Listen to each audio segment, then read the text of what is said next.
محمدا رسول الله. Saya bermohon kepada Allah mengawali kajian ini, semoga seluruhnya mendapat kemuliaan yang sama di hadapan Allah Subhanahu wa taala, dan semoga ta'lim kita hari ini selain mendatangkan rahmat dan barakah dari Allah, juga insyaallah menggugurkan dosa-dosa yang pernah kita kerjakan dalam hidup.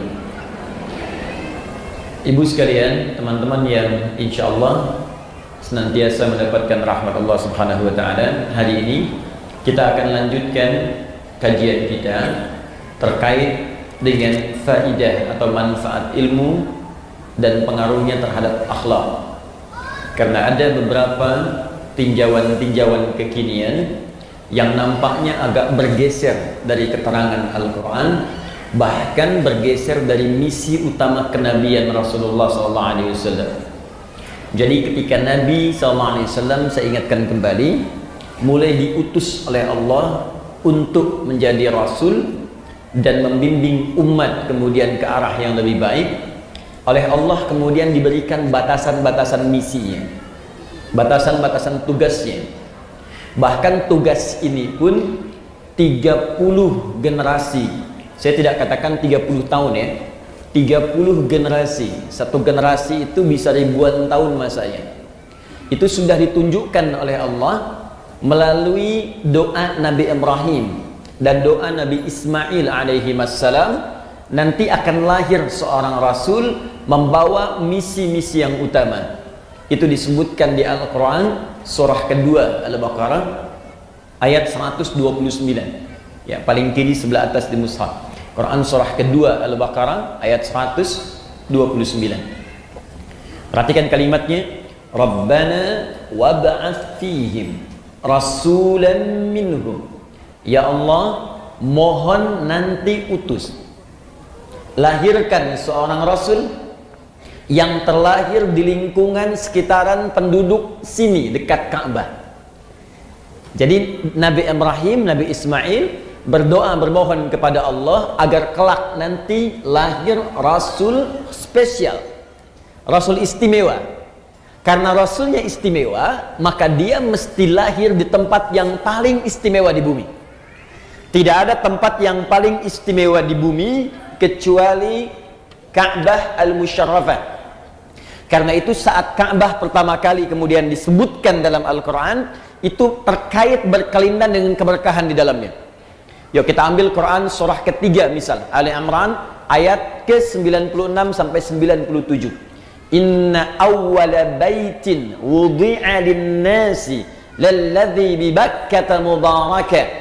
Sungguh rumah pertama, tempat pertama di muka bumi yang dibangunkan untuk manusia. Jadi saking spesialnya, bukan manusia yang bangun, tapi dibangunkan untuk manusia. Jadi kalau kita kan biasa bangun rumah, yang bangun tukang, kan? Yang bangun manusia. Tapi yang ini tidak. Dibangunkan untuk manusia, bukan manusia yang bangun. Dan sekitarannya penuh dengan keberkahan. Ya, Quran surah kedua Al-Baqarah ayat ke-126. Ya, paling kanan sebelah bawah di mushaf. Wa idh qala Ibrahim rabbi ij'al hadza baladan amina warzuq ahlahu minat thamarati man amana minhum billahi wal yaumil akhir. Ketika Nabi Ibrahim berdoa, ya Allah, mohon jadikan negeri ini, ya, sekitaran Ka'bah, Makkah dan sekitarannya, tempat yang paling menenteramkan di bumi. Karena itu ibu sekalian, teman-teman kalau datang ke Makkah, itu punya masalah sebesar apapun, di depan Ka'bah itu bisa hilang. Tiba-tiba yang keluar air mata aja, hati tenang. Ibu nggak percaya silahkan. Ibu sedang punya persoalan, sedang punya masalah, masuk rumah nggak enak, lihat TV nggak nyaman, lihat suami gelisah. Tapi di depan Ka'bah itu bisa hilang, bisa tenang gitu. Bahkan bisa bikin status. Ternyata ini yang bisa menenangkan hatiku. Ceplik gitu ya. Orang tawaf dia foto. Sebentar. Nah, ini jaminan. Jadi satu-satunya tempat di bumi, satu, yang bisa mendatangkan ketenangan. Yang kedua, saking berkahnya, itu kan tempatnya tandus, Bu. Ya, para akhwat sekalian, tempat itu tandus. Tempat itu tandus, panas luar biasa, bebatuannya sifatnya padat. Jadi kalau teman-teman main ke Mekah, ya saya doakan insya Allah yang belum pernah haji atau umrah bisa berangkat lebih cepat ya. Ya. Dan tidak cukup dengan amin, nabung. Siapkan dari sekarang, nabung. Amin amin, kalau nggak ada persiapan nggak akan terwujud sampai kiamat kurang 2 hari. Sehari lagi buat persiapan lah, taubat minimal. Baik, saya kembalikan. Itu tempat tandus, bahkan air juga sulit, bebatuannya sifatnya padat. Itu ada di Quran surah ke-14 ayat 37. Ya, sifatnya biwadin ghairi dzi zar'in 'inda baitikal muharram. Kata Nabi Ibrahim, ya Allah, saya tinggalkan anak keturunanku ini di satu tempat di lembah yang tandus. Lembah yang tandus, air pun sulit didapatkan, tumbuhan nggak tumbuh. Cuma memang berkahnya inda baitikal muharram, karena dekat dengan Ka'bah ini, maka dia dapat keberkahan. Walaupun tak bisa tumbuh tanaman, batunya tandus luar biasa, pekat dan kuat luar biasa, tapi karena berkah, hampir semua buah-buahan itu ada di sana. Pisang ada, pohon pisang nggak ada bu, tapi pisangnya ada. Pohon apel nggak ada, apelnya ada. Pohon jeruk nggak ada, jeruknya ada. Itu cuma sekitaran Ka'bah al-Musyarrafah. Karena yang dilahirkan Rasul istimewa, maka kata Nabi Ibrahim, Nabi Ismail, ya Allah, mohon lahirkan seorang Rasul yang istimewa. Saking istimewanya, tempatnya harus di tempat yang istimewa, di dekat Ka'bah al-Musyarrafah. Tidak ada satu Rasul pun dari sejak Nabi Adam alaihissalam yang terlahir di dekat Ka'bah kecuali Nabi Muhammad sallallahu alaihi wasallam. Ya, Nabi Muhammad. Saya pernah tunjukkan kepada ibu dulu, masih ingat? Kalau ini Ka'bah kurang lebih seperti ini. Misal di sini bagian sisi Hajar Aswadnya, kita tarik garis lurus ke sini. Ya, sekitar 250 meter dari Hajar Aswad. Tarik lurus, sini bertemu dengan Bukit Safa. Lantai paling bawah bertemu dengan Babus Salam. Dari Babus Salam naik sedikit ke atas, di sini ada eskalator pertama, eskalator kedua. Ini ada tangga, ya, tangga biasa. Naik ke atas lurus sampai di sini. Di sini ada rumah yang sekarang menjadi perpustakaan, Al-Maktabah Al-Qadimah, Maktabah Makkah Al-Mukarramah. Sini ada perpustakaan, sini tempat air, ngambil air zam-zam yang menggunakan jerigen. Jerigennya dijual di sebelah sini, ada yang 10 lear, ada yang 5 real. Ngambilnya ke sini. Nabi lahir di sini. Tempat ini disebut dengan Maulid Nabi sallallahu alaihi wasallam, tempat dilahirkannya Nabi Muhammad sallallahu alaihi wasallam. Nah, yang ingin saya katakan, ketika keduanya berdoa, Nabi Ismail, Nabi Ibrahim alaihi wassalam, ya Allah, nanti utus seorang Rasul yang lahirnya dekat tempat mulia ini. Ini persis yang dimaksud Nabi Muhammad sallallahu alaihi wasallam. Jadi Nabi Muhammad itu kelahirannya didoakan 30 generasi sebelum lahirnya beliau. Itu ribuan tahun masanya. Nabi Ibrahim ke Nabi Muhammad itu sallallahu alaihi wasallam itu jaraknya 30 generasi, Bu. Ya, Muhammad bin Abdullah bin Abdul Muttalib bin Hashim bin Abdul Manaf bin Qusay bin Murrah bin Kilab bin Ka'ab bin Ghalib bin Fihr bin Malik bin Nadar bin Kinana bin Khuzaimah bin Mudrika bin Ilyas bin Nizar bin Mudar bin Ma'ad bin Adnan bin Addi bin Adri bin Muqawwam bin Nahur bin Tarikh bin Ya'rub bin Yasjub bin Nabit bin Ismail alaihissalam bin Ibrahim alaihissalam. 30. Ayo diulang. 30 generasi. Nah, apa yang terkait dengan pembahasan kita saat ini? Ketika kemudian berdoa, tidak sekedar berdoa Rasulnya lahir, tapi juga meminta kepada Allah, membawa misi yang utama. Apa misinya? Satu, kembali ke Quran surah kedua Al-Baqarah tadi, ayat 129. Perhatikan 4 misinya. Satu, yatslu alaihim ayatika. Ya Allah, mohon perkenankan Rasul ini nanti saat ia ditugaskan menjadi Rasul akan membimbing umatnya dengan ayat-ayatmu, membacakan, mengajarkan kepada umatnya ayat-ayatmu. Yatslu alaihim ayatika. Maka Allah kemudian kabulkan, diturunkanlah ayat-ayat. Mulai Quran surah ke-96 ayat yang pertama, Iqra bismi rabbikal ladzi khalaq, sampai terkumpul dari Al-Fatihah sampai An-Nas. Karena dibacakan, didengar bacaan-bacaan yang dibacakan disebut dengan qiraah. Ya, kalau dibacakan terus tanpa pernah bosan, berulang-ulang disebut dengan Quran namanya. Quran. Kalau beda dengan bacaan biasa mungkin ada yang terus dibacakan tapi bosan. Yang ini dijamin oleh Allah terus dibacakan, terus diulang. Bahkan setiap hari manusia bisa 17 kali mengulangnya dan tidak pernah ada yang bosan. Maka tambah alif lam di depannya menjadi Al-Quran. Al-Quran. Satu-satunya kitab di muka bumi, kitab suci, satu-satunya yang dibacakan 17 kali setiap hari oleh setiap muslim dan tidak pernah ada yang mengeluh bosan. Ibu, siapa yang baca Quran 15 kali sehari? Kebanyakan Ustaz. Baik. Yang 1 kali sehari baca Quran? Ada? Boleh angkat tangan? Masya Allah. 2 kali sehari? Masya Allah. 3 kali sehari? Tidak ada. Berarti ibu sholatnya cuma sekali 1 rakaat. Berarti sholat subuh tadi 1 rakaat ya? 17 kali. Kan kita baca Al-Fatihah 17 kali sehari. Al-Fatihah Al-Quran bukan? Al-Quran dibaca pasti 17 kali sehari karena jumlah rakaat sholat itu 17 rakaat. Jadi kalau ada yang baca Al-Fatihah cuma sekali sehari, itu artinya sholat subuhnya 1 rakaat. Nah, kembali ke sini. Bukankah semua isi Al-Quran disebut ayat? Ya kan? Al-Fatihah 7 ayat, Al-Baqarah 286 ayat, Ali Imran 200 ayat, An-Nisa 176 ayat. Perhatikan doa Nabi Ibrahim tadi. Yatslu alaihim ayatika, ayat. Ya Allah, mohon utus nanti seorang Rasul yang akan mengajarkan pada umatnya ayat-ayatmu. Maka turunlah Al-Quran, disebut isinya dengan ayat, dikabulkan bagian pertama. Jelas? Karena ini isi Al-Quran seluruhnya itu bimbingan hidup. Diajarkan oleh Nabi pada kita.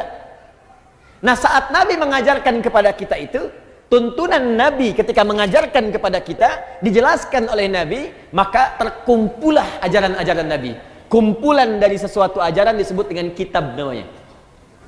Baik, teruskan ayatnya. Rabbana wab'ats fihim rasulan minhum yatslu alaihim ayatika wa yu'allimuhumul kitab. Saya ulang. 1 ayat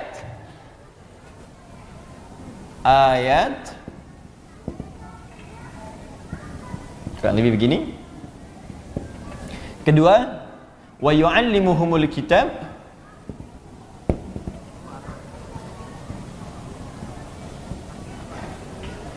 Contoh.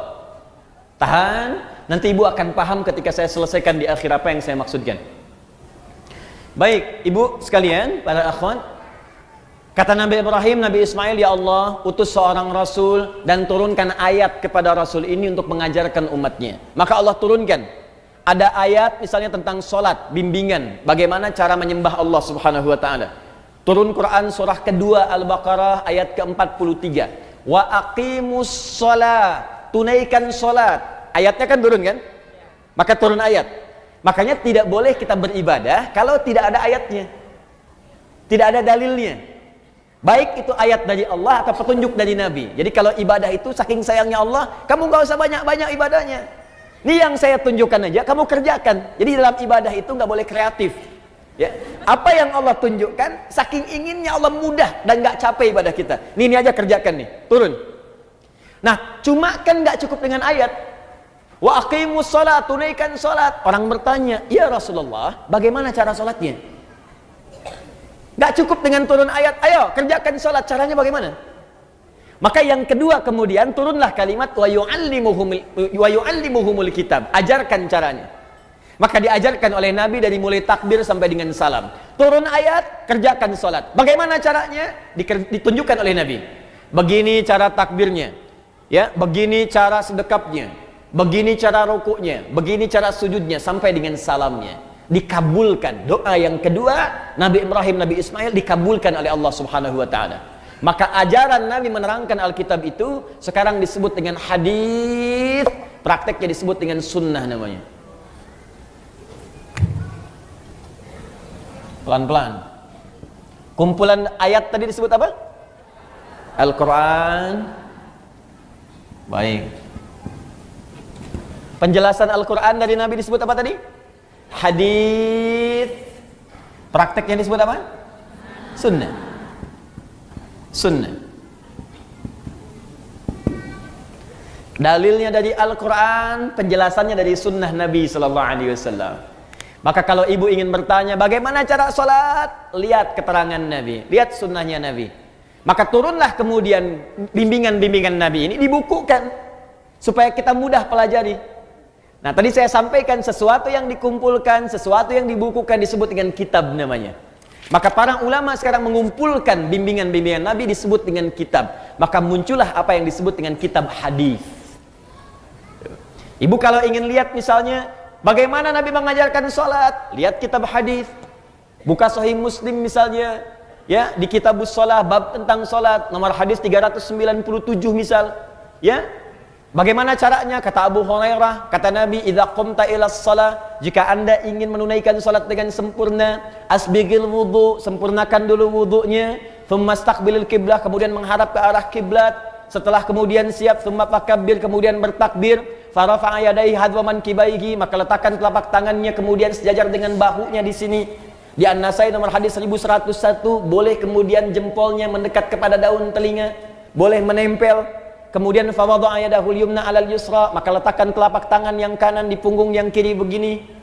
Pas. Boleh pergelangan bertemu dengan pergelangan, rusgun ala rusgin, ini pergelangan bertemu pergelangan di sini. Boleh begini, boleh begini. Tapi yang begini langsung, ya. Jadi begitu takbir Allahu Akbar begini, jadi nggak diukur dulu. Allah. Boleh ke sini, Sa'id di sini, tapi tidak boleh ke sini. Di sini tidak boleh, Bu. Ya. Nah, kumaha tuh Ustaz, mah ada di puncak salat subuhna. Subuh begini. Nah, ini nggak boleh. Ya, tetap sampai sini, nggak boleh sampai sini. Kata Nabi, jangan engkau sholat seperti orang yang sombong, meletakkan telapak tangannya sampai dengan kemudian di sikunya, mirfak, begini. Kayak orang punya proyek, lihat-lihat begini. Ya. Nah, sampai sini. Ada yang dikerjakan, ada yang dilarang. Secara singkat, bimbingannya ini terkumpul dalam kitab, diterangkan dalam hadis, dipraktikkan dalam sunnah. Jelas sampai sini?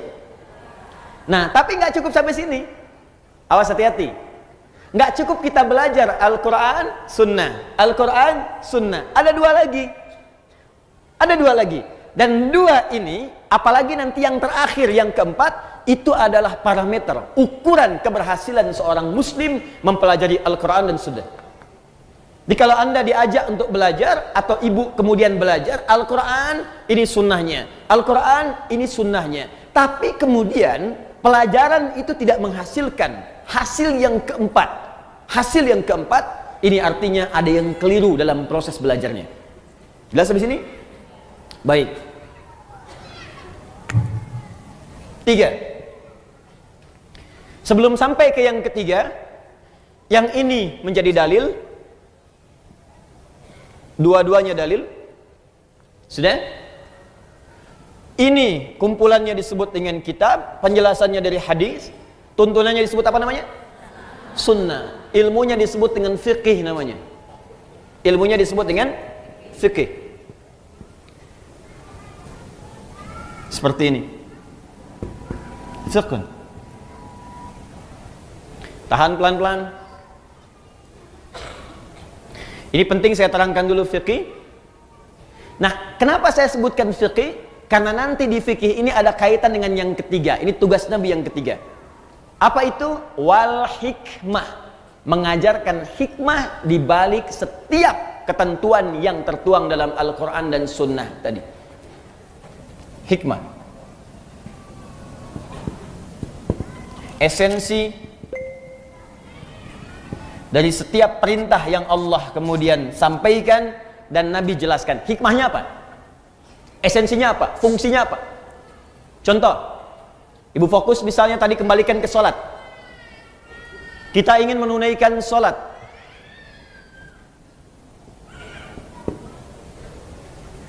Saat kita akan kerjakan sholat, sholat ibadah bukan? Ibadah. Karena sholat masuk kategori ibadah, maka kita harus melihat ada dalilnya nggak ini? Jelas? Ada ustadz, kita keluarkan satu. Quran surah kedua misal. Ayat 43. Paling kanan pertengahan. Wa aqimus shalah, dan tunaikan oleh kalian salat. Karena ada perintah tunaikan salat, maka kita siap mengerjakan salat. Kemudian yang kedua, caranya bagaimana? Fikih. Caranya, tuntunannya. Maka kita buka keterangan dari Nabi seperti apa Nabi mengajarkan kita sholat. Kita keluarkan misal buka kitab tentang hadis. Kita ambil misalnya di sini Sahih Bukhari dan Muslim, Al-Bukhari dan Muslim. Misal Al-Bukhari nomor hadis 711.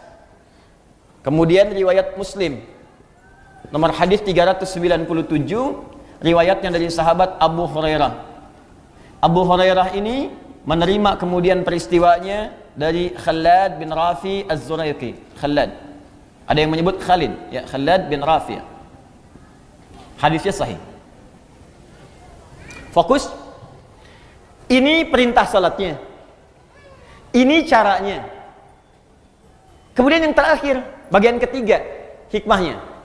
Apa hikmah di balik perintah salat itu? Apa esensinya? Kenapa kita diminta sholat? Fokus baik-baik. Kenapa kita diminta sholat?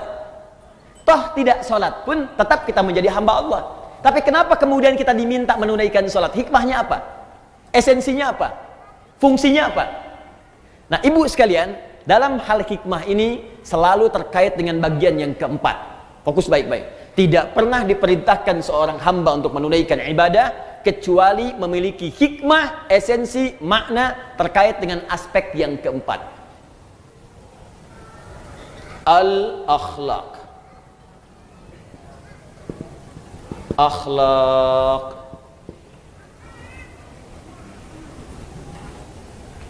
Tahan. Saya kembalikan ke nomor 3 dulu sebelum kita masuk ke akhlak. 1. Buka Quran surah ke-20.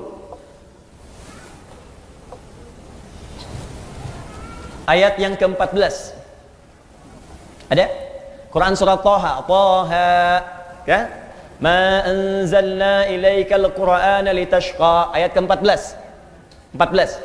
Innani anallah. Ada? Innani anallah la ilaha illa ana fa'budni. Ada? Wa aqimis salata li dzikri. Ada? Baik, sekarang perhatikan baik-baik. Ibu sekalian, yang Tuhan itu siapa? Allah. Pencipta kita siapa? Yang hamba siapa? Kita, manusia. Apa yang membedakan antara Tuhan Khalik yang menciptakan kita dengan kita hamba yang diciptakan? Mesti ada beda. Apa beda antara direktur dengan karyawan? Direktur memanage perusahaan, memberikan perintah, karyawan mengeksekusi. Apa beda tuan rumah dengan asisten rumah tangga? Tuan rumah mengatur, memberikan perintah, asisten rumah tangga mengeksekusi, gitu kan? Apa beda antara Allah Rabbun, Tuhan, Khalid, dengan manusia sebagai hamba? Maka bedanya mesti ada perbedaan di antara keduanya. Allah yang disembah, manusia yang harus menyembah. Allah yang diibadahi, manusia yang harus ibadah. Karena itu ketika Allah mengatakan saya Tuhan, lihat ayatnya. Innani anallah, kata Allah, saya Allah. La ilaha illa ana, tidak ada Tuhan selain saya. Yang Tuhan cuma saya, kata Allah. Yang lain bukan Tuhan. Yang Tuhan cuma saya, kata Allah. Yang lain bukan Tuhan. Nah, kalau engkau yakin saya Tuhan, kata Allah, maka buktikan keyakinanmu itu. Bagaimana cara membuktikannya? Fa'budni, sembah saya. Sembah, kalau memang yakin Allah Tuhan, ya buktikan. Cara membuktikannya, kita sujud kepadanya. Kita menyembahnya.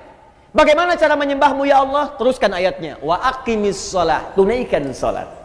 Jadi ketika kita diminta menunaikan salat itu, salah satu hikmahnya untuk menegaskan dan menegaskan pembuktian kita bahwa kita memang hamba, Bu. Bukan Tuhan. Makanya kalau ada orang, manusia, selama hidupnya nggak pernah sholat, maka ada yang salah dengan dirinya. Seakan-akan dia merasa sebagai Tuhan. Kalau ibu manusia, pasti ibu sholat. Kalau ibu makhluk, pasti sholat. Kalau ibu hamba, pasti sholat. Karena ciri seorang hamba dalam Al-Quran disebutkan, yang pertamanya, dia mau ibadah kepada Allah Subhanahu wa Ta'ala.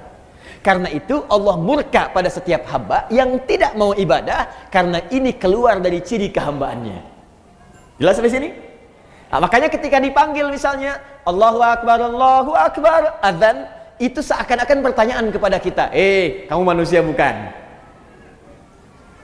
Kamu manusia bukan? Cuman ada satu makhluk yang turun ke muka bumi ini, hati-hati Bu ya, yang selama dia turun gak pernah mau sholat kepada Allah Subhanahu wa ta'ala. Jadi yang turun ke muka bumi ada dua jenis makhluk Bu. Dua jenis makhluk. Satu manusia, yang kedua setan. Saya ulang ya. Satu manusia, yang kedua setan. Itu ada di Quran surah kedua Al-Baqarah ayat 38 paling kanan sebelah atas. Qul nahbitu minha jami'a. Hei kalian semua, Adam, Hawa plus iblis, setan yang menggodanya, turun semua ke bumi. Fa imma ya'tiyannakum minni huda. Maka kalau ada petunjuk dariku, hudan itu artinya petunjuk. Hudan, petunjuk untuk sholat, petunjuk untuk zakat, petunjuk untuk puasa, petunjuk untuk bahagia, petunjuk untuk senang. Kata Allah, kalau ada petunjuk dariku, hudan namanya. Makanya ketika Allah menyebutkan kalimat hudan pertama dalam Al-Quran, dia bersanding dengan sholat. Buka Quran surah kedua Al-Baqarah ayat 2-3. Dzalikal kitabu la raiba fi hudan lil muttaqin. Apa makna hudan itu? Ayat 3-nya. Alladzina yu'minuna bil ghaib wa yuqimunas salat. Di antara penjelasan hudan itu detailnya adalah salat. Kata Allah, turun semua ke bumi. Kalau ada petunjuk dariku untuk kebahagiaan kamu. Kalau ada petunjuk dariku untuk kenyamanan kamu. Kalau ada petunjuk dariku untuk kesuksesan kamu hidup di dunia. Jadi Masya Allah, ini kalau kita tahu tentang konsep ini, maka tidak ada sedetik pun dalam hidup kita kecuali ingin syukur saja pada Allah. Jadi ketika Nabi Adam dan istrinya Hawa diturunkan dan melahirkan kita kemudian hari, itu Allah menginginkan kita hidup di dunia ini, hidupnya senang Bu, bahagia. Ini gak pernah ada keterangan di Quran Allah menginginkan kamu susah, itu gak ada. Di semua makhluk yang tinggal di bumi yang namanya manusia itu, ketika dia terlahir, kata Allah, saya ingin kamu bahagia, saya ingin kamu senang, nanti yang abadi nanti di akhirat. Tapi kamu dapatkan dulu percikannya saat di dunia, percikan kebahagiaan. Ayo, kalau berumah tangga bahagia, kalau bekerja bahagia, jadi anak bahagia, jadi istri bahagia, jadi ibu bahagia. Itu begitu pertama lahir, misinya misi kebahagiaan. Jadi kalau ada manusia yang tidak bahagia, yang salah bukan Allah, yang salah manusianya sendiri. Kenapa? Karena tidak mengikuti petunjuk kebahagiaan yang telah Allah tetapkan. Kan begitu Adam diturunkan, kata Allah, ini saya berikan petunjuk. Petunjuknya petunjuk bahagia. Kalau kamu ikuti petunjuk ini, hidupmu selama di dunia, jadi apapun engkau akan bahagia. Jadi dokter yang bahagia. Jadi ibu rumah tangga yang bahagia. Jadi pekerja yang bahagia. Jadi anak yang bahagia. Karena itu dalam Al-Quran semua ada tuntunan tentang ibu, tentang anak, tentang istri. Puncaknya kebahagiaan. Karena itu ketika Allah mintakan kita untuk ibadah pun, sholat, selain tadi diminta patuh sebagai hamba, diminta taat sebagai hamba, puncaknya hikmah yang kedua adalah kebahagiaan. Silahkan ibu cek dalam panggilan azan ketika diminta sholat, hayya 'alas sholat, ayo sholat. Apakah kalimat azan berhenti sampai di situ? Tidak. Teruskan setelah itu apa? Hayya 'alal falah. Falah itu artinya apa? Falah itu bahagia, falah itu sukses, falah itu beruntung. Jadi begitu kita dipanggil sholat, Allahu Akbar, kata Allah, yang merasa hamba, ayo sholat. Kalau nggak merasa hamba, ya nggak sholat. Berarti kalau ada yang tidak sholat, dia merasa dirinya bukan hamba. Cuman satu di antara dua makhluk, yang satu sholat, yang satu tidak. Yang sholat itu manusia Adam dan Hawa, yang tidak sholat adalah setan. Makanya setan itu ketika dia mendengar suara adzan, Allahu Akbar, Abu Daud nomor hadis 857. Fafarra syaitanu wa alaihi dhuratun. Maka setan ketika mendengar suara adzan langsung lari terbirit-birit saking tidak ingin mendengar suara adzan. Jadi kalau ada yang alergi dengan adzan, suara apa ini? Berisik sekali. Wah, laguku lebih indah daripada adzanmu, misal. Nah, ini sama dengan bukan saya yang bilang, awas hati-hati. Awas, nggak boleh saya jadi tersangka. Maksudnya bukan saya yang bilang. Ini sama dengan dia sedang dipengaruhi oleh setan. Karena hakikatnya manusia. Mesti beda. Jadi kalau ibu ingin bedakan, ibu itu manusia apa setan, gampang. Satu, manusia itu pasti sholat. Digampang aja. Kalau ibu sedang sholat, misalnya Allahu Akbar, ada yang tidak sholat, setan. Bukan. Ini artinya dia tidak sedang sadar. Dia sedang tidak sadar dengan kehambaannya. Jelas sampai sini? Makanya jangan ikut-ikutan setan, Bu. Jangan bersaing dengan setan. Setan itu profesional dalam urusan maksiat. Dan sangat sempurna, perfect dalam urusan meninggalkan ibadah. Jadi kalau ibu sudah nggak mau ibadah, ibu sudah telat ketinggalan. Udah ada setan yang duluan. Dan jangan bersaing, ibu nggak akan menang. Nggak akan menang. Karena itu lebih baik kita menjadi manusia yang seutuhnya. Jelas?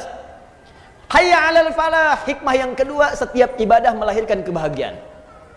Makanya semua orang-orang yang ibadah itu pangkal pertama kebahagiaan itu ketenangan, Bu. Ketenangan. Mustahil orang bisa bahagia kalau tidak tenang. Ibu pilih mana ya? Kaya tapi gelisah atau miskin tapi tenang. Tidak ada pilihan ketiga, nggak usah maksa.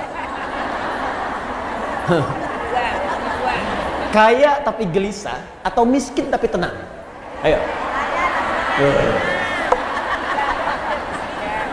Anggrek. Kaya tapi tenang. Kaya tapi tenang. Ya itulah ibu-ibu. Selalu ada pilihan yang ketiga. Mau ke majelis taklim, ikut pengajian, datang pada suami, wah bawa proposal tentang warna baju, kan? Satu merah, yang kedua biru. Masya Allah. Ayah mana yang paling bagus ya? Merah atau biru? Kayaknya biru deh, Mas. Kayaknya merah deh, ayah. Nanya tapi udah punya pilihan. Ya. Masih mending kalau dipakai, begitu keluar kuning. Selalu ada pilihan yang ketiga.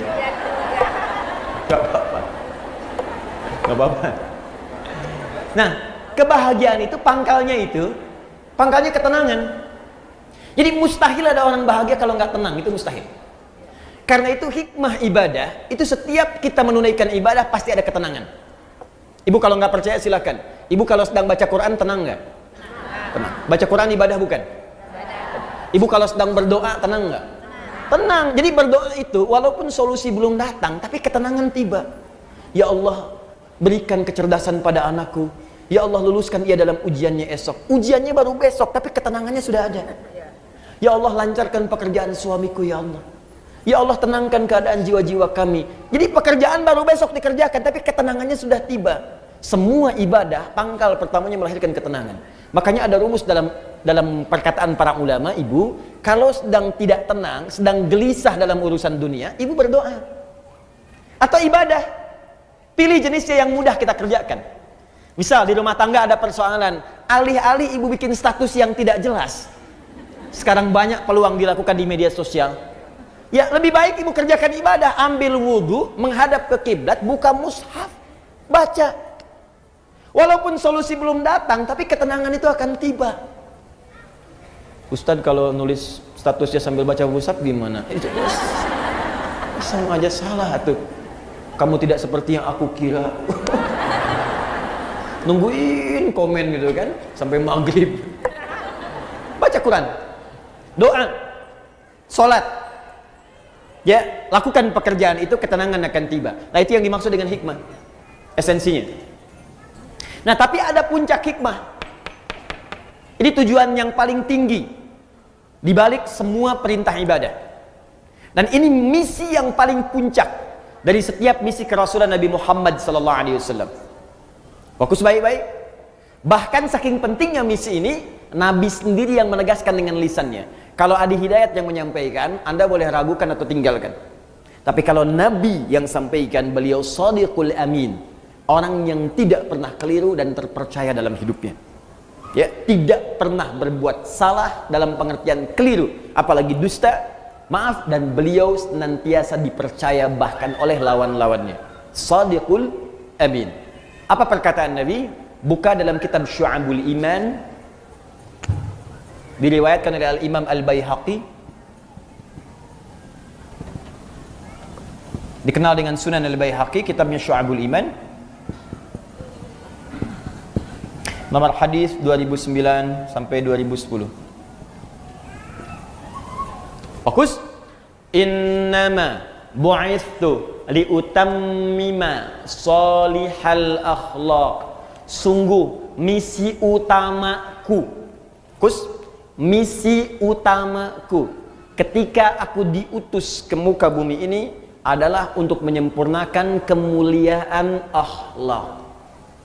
Untuk menyempurnakan kemuliaan akhlak. Jadi misi utama Nabi, kenapa diturunkan Al-Quran kepada Nabi? Untuk membimbing umatnya supaya berakhlak mulia. Kenapa Nabi menjelaskan lewat hadis? Supaya umatnya berakhlak mulia. Kenapa ada hikmah di balik ibadah? Supaya dengan hikmah itu dibimbing kepada akhlak yang mulia. Puncaknya ini. Jika ada orang jujur di bumi, umat Islam mesti lebih jujur. Kalau ada orang tawadhu di bumi, umat Islam mesti yang paling tawadhu. Kalau ada orang sabar di bumi, umat Islam mesti yang paling sabar. Kesempurnaan akhlak. Karena itu, perhatikan baik-baik. Bagian keempat ini, lihat puncaknya. Kembalikan ke Al-Baqarah 129. Rabbana wab'ats fihim rasulan minhum yatslu 'alaihim ayatika, ayat sudah. Wa yu'allimuhumul kitab, kitab sudah. Wal hikmah, hikmah sudah. Yang keempat, wa yuzakkihim, dan menjadikan hati mereka bersih, suci. Kebersihan hati, kebersihan jiwa, itu yang disebut dengan puncak akhlak. Dalilnya, penegasannya di kitab Syu'abul Iman nomor hadis 2009 sampai 2010. Wa yuzakkihim, bersih jiwanya. Kalau jiwanya bersih, maka semua anggota tubuhnya pasti akan berbuat kebaikan. Perbuatan baik yang dikerjakan seluruh anggota tubuh itu yang disebut dengan akhlak namanya. Jelas sampai sini? Sekarang yuk kita buktikan. Saya agak pelan-pelan supaya kita mengerti. Fokus. Contoh sholat. Kembali. Ibadah bukan? Karena itu mesti ada apa? Dalil. Ambil dari Al-Quran, dalilnya Quran surah kedua ayat 43. Jelas? Baik. Caranya bagaimana? Yu'allimuhumul kitab, lihat di Al-Bukhari hadisnya, lihat di Muslim. Ini cara sholatnya. Jadi nggak boleh ngarang-ngarang cara sholat sendiri, tidak boleh. Yang ketiga, hikmahnya apa? Tadi, hikmahnya untuk pembuktian kita sebagai seorang hamba. Misal, dalilnya Quran surah ke-20 ayat ke-14. Hikmahnya apalagi tadi? Untuk mendatangkan kebahagiaan. Misal, Quran surah ke-23 ayat 1 sampai 2. Qad aflahal mu'minun. Sungguh orang beriman akan menggenggam kebahagiaan dan kesuksesan. Apa amalannya? Ayat keduanya, alladzina hum fi salatihim khashi'un, yaitu orang-orang yang salatnya khusyuk. Di puncak kebahagiaan bisa diraih dengan salat yang khusyuk. Nah, sekarang bagian terakhir. Salat yang baik itu pasti akan berdampak kepada akhlak. Akhlak yang mulia. Maaf, mata orang yang salat pasti baik. Telinga orang yang salat pasti mendengar yang baik. Tangan orang yang salat mengerjakan yang baik. Kaki orang yang salat akan melangkah kepada yang baik. Apa dalil dari semua ini? Semua perbuatan ibadah puncak tertingginya akhlak. Dalilnya diantaranya buka Quran surah ke-29 ayat ke-45.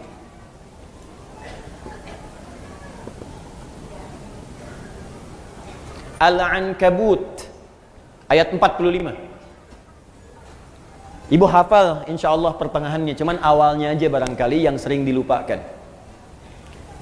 Buktinya gampang. Innas sholata tanha. Itu pertengahannya. Awalnya utlu ma uhya ilaika minal kitab. Lihat utslu tilawah, Bu. Coba Ibu bandingkan dengan Al-Baqarah 129. Rabbana wab'ats fihim rasulan minhum yatslu alaihim ayatika. Yatslu itu baca, pelajari. Perintahnya utslu. Sebelum Anda sholat, baca dulu, pelajari dulu, lihat keterangan yang bersumber dari Nabi. Utslu, watslu, utslu. Lihat ayatnya, lihat keterangannya. Ada kan? Terus, utslu ma uhiya ilaika minal kitab. Kitab, ada lagi disebutkan. Ya, Rabbana wab'ats fihim rasulan minhum yatslu, utslu. Yatslu alaihim ayatika wa yu'allimuhumul kitab. Kitab disebutkan lagi. Utslu ma uhiya ilaika minal kitab. Kata Al-Quran, ibu sebelum sholat jangan tergesa-gesa untuk sholat. Keluarkan dulu semua tuntunan dari Nabi bagaimana cara sholat yang baik. Pahami bacaannya. Utslu itu punya 3 arti dari kata tilawah. Utslu dari kata tilawah punya 3 arti. 1, baca. 2, pahami yang dibaca. Ketiga, amalkan yang dipahami itu. Tilawah namanya. Makanya kalau ada orang baca Quran, supaya kita paham, di sampingnya kan ada yang menerjemahkan kan? Siapa yang menerjemahkan itu? Sari tilawah. Sebetulnya orang Arab itu tidak mengenal sari, kenalnya tilawah. Tilawah. Cuman mungkin di Indonesia yang pertama kali tilawah itu Busari. Makanya disebut sari tilawah. Ya, coba kalau Adi, mungkin Adi tilawah gitu ya, atau Daan tilawah gitu. Bisa. Ya. Jadi enggak, sari tilawah itu sebetulnya tambahan sarinya. Ya, sari tilawah, sarinya itu tambahan. Yang betulnya tilawahnya. Cuman karena mungkin pertama kali yang tilawah Busari, makanya sari tilawah. Tapi poinnya, kenapa ada sari tilawah? Supaya bisa memahamkan kepada kita apa yang dimaksud bacaan tadi. Nah, persis sama dalam sholat. Kata Allah sebelum sholat, baca dulu bacaan sholat. Pahami dulu. Memahami sesuatu disebut fikih namanya. Ini. Bisa tulis. Fikih. Makanya kalau ibu belajar tentang hukum ibadah, itu pasti semua fikih. Nggak ada tulisan ilmu, fikih. Coba ibu cari ya, buku tentang sholat, pasti judulnya fikih sholat. Tentang zakat, fikih zakat. Tentang haji umrah, fikih haji. Ibu nggak akan temukan buku judulnya ilmu sholat. Nggak ada. Ilmu haji nggak ada. Yang ada fikih. Apa maksud kalimat fikih ini? Paham. Maksudnya kata Allah, hei engkau, kalau engkau ingin khusyuk dalam sholatmu, ingin nikmat sholatmu, maka pahami bacaan dan gerakan sholat itu. Jangan sampai engkau sholat tapi tidak mengerti yang dibaca. Coba jujur pada diri kita masing-masing ya. Jujur saja. Dari sekian ribuan kali sholat yang kita tunaikan, ruku dan sujud, berapa persen bacaan sholat yang dipahami? Tuh. Katanya ibu pengen khusyuk tapi nggak ngerti yang dilakukan, bagaimana bisa khusyuk? Ruku tapi nggak paham bacaan ruku. Sujud nggak ngerti bacaan sujud. Mustahil kita bisa mendapatkan kekhusyuan itu. Nah, ini bagian pertama. Utslu ma uhya ilaika minal kitab. Ini kitab ini. Kemudian wa aqimis shalah. Setelah paham tadi bacaan gerakannya, tunaikan salat. Ini. Sekarang perhatikan, apa hikmah tertinggi dari salat itu? Teruskan ayatnya. Innas salata tanha 'anil fahsya. Itulah akhlak. Kata Allah, kalau sholat seseorang benar, maka ukurannya adalah dia akan terbebas dari perbuatan keji dan munkar. Di sholat yang ditunaikan dengan benar. Sholat yang ditunaikan dengan benar. Ada alif lamnya, Bu. Ingat ya, ada alif lamnya. Kalau tidak ada alif lamnya, sholat itu artinya umum, sholatnya bebas. Ibu mau cepat-cepat, mau lambat silahkan, mau khusyuk, mau tidak bebas. Tapi kalau ada alif lamnya disebut alif lam ma'rifah, khusus sesuai ketentuan. Dan semua bacaan sholat dalam Al-Quran, semua bacaan sholat, kalimat sholat dalam Al-Quran yang bermakna ibadah, dari mulai takbir sampai dengan salam, seluruhnya menggunakan alif lam. Kalimat sholat pertama Al-Baqarah ayat 3, alladzina yu'minuna bil ghaib wa yuqimunas sholat. Al-Baqarah 43, wa aqimus shalah. 45, wasta'inu bis sabri was shalah. 153, ya ayyuhalladzina amanu ista'inu bis sabri was shalah. 238, hafizu 'alas shalawat. Quran surah ke-11 misalnya ayat 114, aqimis shalata tarafail lail. Quran surah ke-17 ayat ke misalnya 78, aqimis shalata liduluki syamsi. Selalu pakai alif lam. Itu artinya kalau kita sholat mesti benar. Nah, kalau sholatnya benar, apa dampaknya dari situ? Akhlak.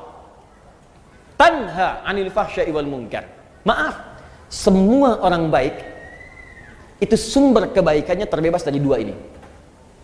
Mohon izin Bu ya, kalau ibu anaknya, cucunya, atau kita sendiri ingin baik, rumusnya gampang. Bebaskan dari dua sumber ini. Tidak ada yang ketiga. Di keburukan itu cuma dua. Kalau bukan fahsya, pasti munkar. Kalau bukan fahsya, pasti munkar. Apa itu fahsya? Keji. Apa itu keji? Fahsya. Fahsya, keburukan yang bersumber dari syahwat. Pornografi, porno aksi, LGBT, yang jorok-jorok, yang kotor itu fahsya. Awas, hati-hati. Saya ulang ya. Pornografi, porno aksi, LGBT, homo, lesbi, transgender, sejenisnya itu fahsya namanya. Jadi mustahil ada orang sholat berbuat fahsya, mustahil. Makanya ketika seseorang sholatnya benar, itu pasti akan memberikan perisai pada dirinya dari perbuatan fahsya. Nih Bu ya, gak usah jauh-jauh. Kalau sholat kita benar, Ibu lihat gambar di handphone, buka misalnya, ya. Begitu ingin lihat berita, tiba-tiba ada gambar yang tidak elok. Itu kalau sholat kita benar, dalam hati kita ada yang disebut dengan burhan namanya. Apa namanya? Burhan. Itu ada Ustadz Yusuf Burhan. Burhan. Laula an ra'a burhana rabbi. Burhan. Burhan itu petunjuk Allah. Saya ulang ya. Burhan itu petunjuk Allah yang muncul dalam hati, yang menjauhkan kita dari maksiat. Petunjuk Allah yang muncul dalam hati, yang menjauhkan kita dari maksiat. Nabi Yusuf pernah diajak berduaan oleh seorang perempuan, istri seorang pembesar, untuk melakukan hubungan yang tidak dibenarkan. Ya, ini dalil tidak dibenarkannya. Awas, perbuatan zina di luar nikah. Hati-hati di surat Yusuf. Ya, walaqad hammat bihi, ya, wa hamma biha laula an ra'a burhana rabbi. Perempuan itu mengajak Yusuf untuk berduaan. Perempuan itu telah memiliki suami. Yusuf belum menikah sama sekali, diajak berduaan. Ini dalil jelas dalam Al-Quran tidak diperbolehkannya hubungan seksual di luar pernikahan. Jadi nggak usah bikin disertasi, capek. Ya, udah satu ayat baca selesai. Ini artinya orangnya jarang baca Quran. Balik ke sini. Ketika kemudian ditampakkan oleh Allah, laula ara'a burhana rabbi, kalau dia tidak merasakan, melihat burhan, petunjuk di hatinya dari Allah, ini salah, jangan lakukan. Kalau Nabi itu pasti dijaga, maksum. Nabi nggak mungkin berbuat maksiat, dijaga.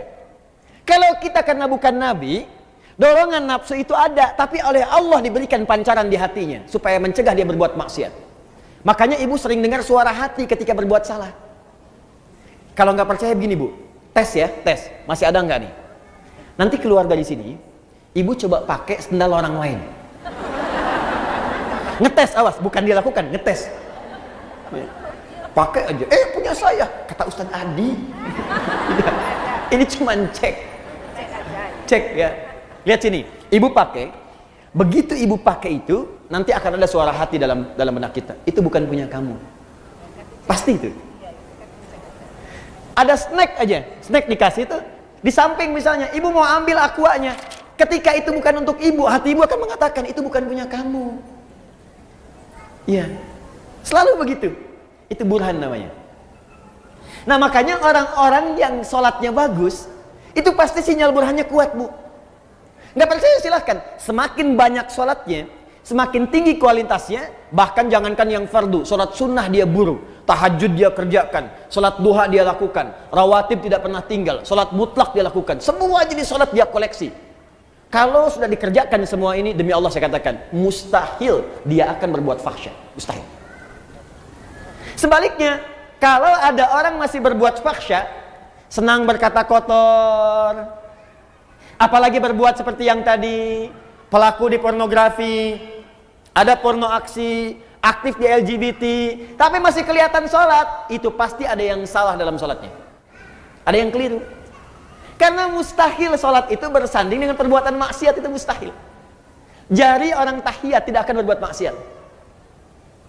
Makanya misalnya yang menyimpang tadi, ada yang saudara kita sakit misalnya ya, yang homo, yang lesbi, kita doakan supaya sembuh, kita ajak untuk kembali. Kita doakan, berikan pendidikan supaya balik lagi. Nah pelajaran supaya dia balik dalam aspek syariat itu, dalam hal tertentu dia nggak boleh kemudian menjadi pelaku. Contoh, imam. Homo nggak boleh jadi imam di kalangan orang normal, itu nggak boleh. Kenapa? Karena di antara syarat tidak terpenuhi, perilakunya tidak mencerminkan kemudian hasil dari perbuatan sholatnya. Dan ketika dia sholat, otomatis bisa mengganggu jamaah di belakangnya. Allahu Akbar. Bubar. Bubar sholatnya. Jelas ya? Baik, jadi mustahil Bu, mustahil ada orang sholat berbuat fahsya, itu mustahil. Awas. Saya maksud bukan ibu. Kalau pulang ke rumah ada anak, senang lihat tayangan yang tidak bagus, main-main di lingkungan yang tidak baik, maka coba lihat sholatnya. Yakin saya, kalau nggak dia bolong-bolong, pasti nggak maksimal sholatnya. 2, mungkar. Mungkar perbuatan maksiat yang bersumber dari nafsu perut dan akal. Jadi kebutuhannya kebutuhan perut dan direncanakan oleh akal. Misal mencuri, korupsi, mencela, berselisih, berdusta. Awas, itu mungkar. Mencela itu perbuatan mungkar, makanya ada larangan mencela. Quran surah ke-49 ayat yang ke-11, ya ayyuhalladzina amanu la yashar qaumin qaum, jangan saling mencela. Gibah itu double, perbuatan mungkar dan fahsya. Gibah, Bu. Ya, bahasa kerennya gosip. Ya, makanya maksiat itu jangan dibikin keren, Bu. Jangan merubah kalimat maksiat menjadi kalimat yang halus, sehingga dengan halusnya kalimat itu seakan-akan perbuatan itu boleh. Jangan. Ibu katakan aja begitu. Sekarang kan misalnya, Bu, ya, maaf ya, mencuri sekarang kan dimodifikasi kalimatnya. Korupsi, udah aja sebut maling, itu jelas selesai. Kenapa yang ayam disebut maling, yang besar-besar disebut koruptor? Kan jadi kayak keren. Makanya ketika dibawa kemudian oleh petugas, gayanya kayak mau pergi ke hotel, bawa koper, bawa apa, rombongan gitu kan. Udah ada sebut maling, udah selesai. Ya, orang-orang yang menjual diri, laki-lakinya, perempuannya sebut pezina. Ini diperbagus, karena diperbagus seakan-akan jadi boleh. Kupu-kupu malam. Jadi kalimatnya dibikin bagus, karena dibikin bagus itu seakan-akan menjadi boleh. Udah, maksiat pun langsung aja dibikin dengan kalimat yang jelas seketika. Kata Allah, la taqrabuz zina, zina. As-sariqu was-sariqatu, maling, pencuri, sebut dengan itu. Sehingga ketika kalimatnya itu keras disebutkan, dia akan jauhi. Bapak kamu maling ya? Bukan, koruptor. Itu karena dibikin bagus. Ya. Ibu kamu kok keluaran malam-malam? Dia kupu-kupu.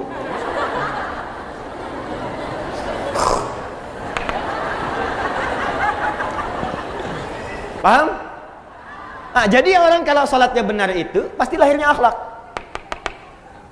Dia akan menjauhi perselisihan. Dia akan menjauhi gibah, gosip. Awas, Bu. Maaf ya, saya tunjuk ibu karena memang pesan di Qur'annya itu lebih kuat ke perempuan. Laki-laki mungkin, tapi perempuan lebih kuat cenderungannya. Itu ada di surat ibu. Ya, surat An-Nisa ayat 34, paling kiri sebelah atas. Saya lompat sedikit. Quran surah keempat, surat ibu-ibu. Ayat 34, paling kiri sebelah atas. Ar-nijalu qawwamuna 'alan nisa bima faddalallahu ba'dahum 'ala ba'din wa bima anfaqu min amwalihim. Ada ayatnya? Oke, sekarang lihat pertengahan ayatnya. Fas-salihatu, maka istri-istri yang solehah itu, perempuan-perempuan yang solehah itu. Siapa yang ingin jadi perempuan solehah boleh angkat tangan. Baik, sekarang turunkan tangannya. Saya tidak butuh tangannya, tapi yang saya butuhkan adalah kesesuaian dengan ciri ayatnya. Ibu ngangkat sampai ke lantai 2, sampai ke kubah. Kalau nggak sesuai dengan ciri ayat ini, maka tidak akan pernah selaras dengan apa yang Allah inginkan. Nah, sekarang lihat. Fas-salihatu, ciri istri solihah itu kata Allah yang utamanya ada 2. Satu, qanitatun. Qanita, jamaknya qanitat. Ibu qanita, apa artinya? Qanitat itu artinya orang yang taat kepada Allah. Kalau dalam konteks istri, orang yang taat kepada Allah dengan cara menaati suaminya pada yang baik-baik menurut Allah. Itu cara memahaminya. Di istri yang solihah itu, dia taat kepada Allah. Bagaimana cara taatnya? Menaati suaminya sepanjang suaminya minta yang baik menurut Allah. Misal, kata suami, "Ma, berhijab ya, insya Allah ya, solihah. Ma, besok ikut taklim ya, insya Allah Pak, solihah. Ma, malam tahajud ya, insya Allah Pak, solihah. Ma, besok baca Quran ya, Pak nanti aja deh, setengah solihah."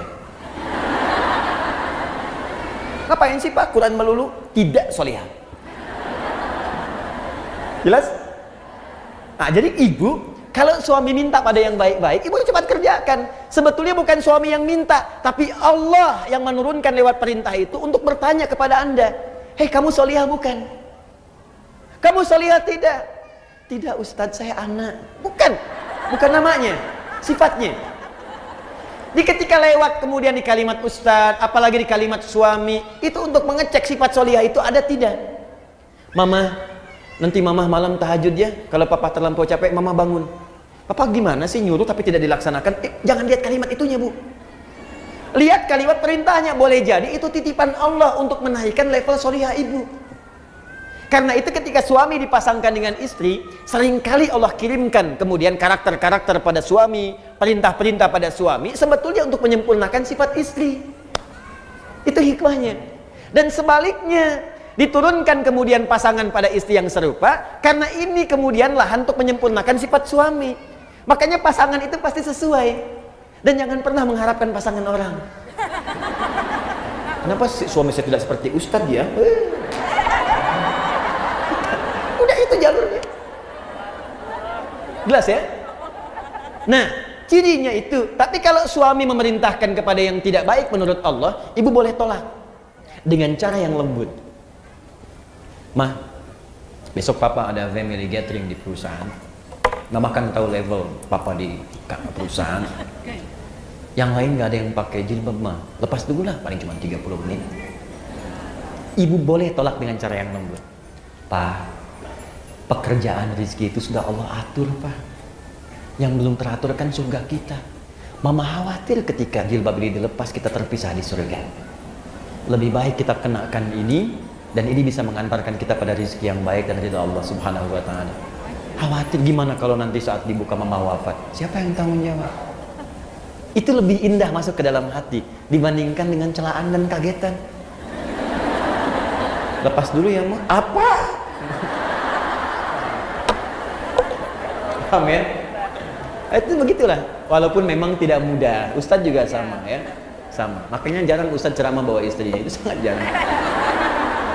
Ini live, Mas. Nanti kita selesaikan di rumah. Dua. Nah, ini kaitan dengan yang tadi.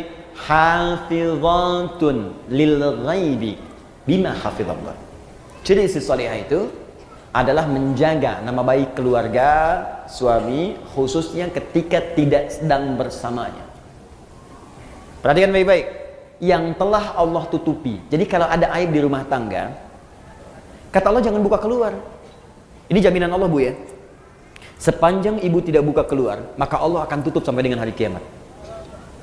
Makanya kata Nabi, kalau ada peristiwa terjadi malam hari nggak enak, siangnya jangan dibuka, tutup. Kalau ada peristiwa siang, jangan dibuka malamnya.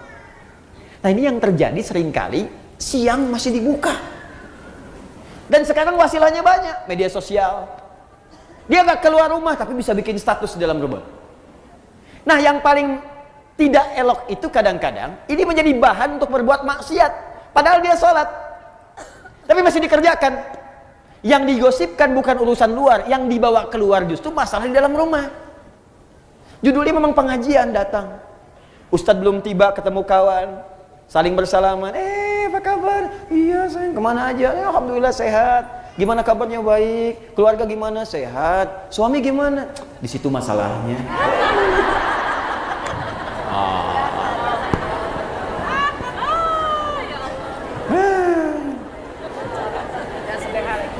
Ya, ingat, gosip perbuatan fahsya sekaligus mungkar. Berselisih mungkar, mencela mungkar, menghina mungkar pada yang bukan tempatnya, karena ada nanti perbuatan yang harus dicela. Ingat, awas, hati-hati. Mohon maaf, mencuri mungkar. Sekarang saya ingin tanya, ini kan baru contoh. Fokus baik-baik. Salat ibadahnya, dalilnya sudah ada, ini prakteknya. Dalilnya ini, petunjuknya ini, hikmahnya ini, puncaknya akhlak. Di akhlak itu puncak dari semua ketentuan yang Allah turunkan kepada kita. Puncak salat, akhlak. Puncak zakat, akhlak. Puncak kemudian baca Quran, akhlak. Dan puncak ilmu pun akhlak. Menuntut ilmu ibadah bukan? Ibadah, makanya dalilnya banyak di Quran. Apa dalilnya? Sepanjang ibadah mesti ada dalil. Banyak dalilnya. Quran surah 96 ayat 1. Iqra bismi rabbikal ladzi khalaq. Dalil menuntut ilmu. Quran surah ke-9 ayat 122.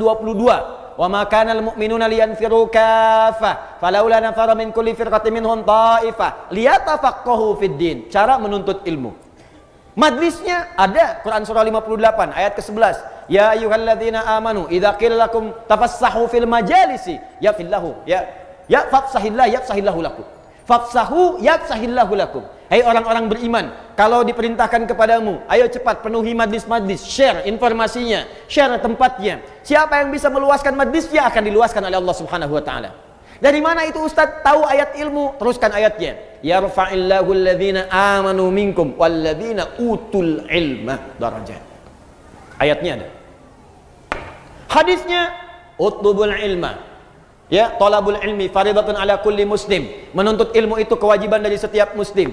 Ibnu Majah nomor hadis 233. Man salaka tariqan yaltamisu fihi ilma sahalallahu lahu tariqan ilal jannah. Siapa yang berusaha datang ke majlis ilmu dengan segenap kemampuan dirinya, maka Allah akan catat untuk meringankan langkahnya ke surga.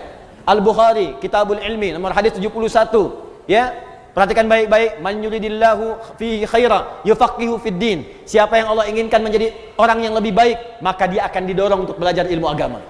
Al-Qur'annya ada, hadisnya ada, hikmahnya banyak. Ilmu membuat orang lebih pintar, ilmu membuat turun ayatnya la yastawil ladzina ya'lamuna wal ladzina la ya'lamun. Tidak sama orang berilmu dengan yang tidak berilmu. Orang berilmu punya derajat di sisi Allah. Bertauhid harus pakai ilmu. Quran surah 47 ayat ke-19. Fa'lam, mesti punya ilmu. Annahu la ilaha illallah, untuk menetapkan tiada Tuhan selain Allah. Ilmu. Hikmahnya ada. Dalil ada. Hadis ada. Hikmah ada. Puncak terakhirnya akhlak. Jadi kalau ibu belajar ilmu, datang ke pengajian, belajar. Apa yang dipelajari? Al-Quran. Apa yang dipelajari? Sunnah. Tapi ketika Anda keluar dari tempat pengajian itu, Anda belajar Quran dan Sunnah. Tapi ketika keluar tidak membawa akhlak, berarti ada yang salah dengan pelajarannya. Ibu tuh keluar dari pengajian Al-Quran dan Sunnah, tapi ketika keluar kok pandai mencela. Apa yang ibu pelajari? Anda belajar Al-Quran dan Sunnah, begitu keluar dari pengajian pandai berselisih. Apa yang Anda pelajari? Semua sahabat yang belajar dengan Nabi, ketika akan praktek yang dibawa akhlak dulu. Silakan perhatikan baik-baik.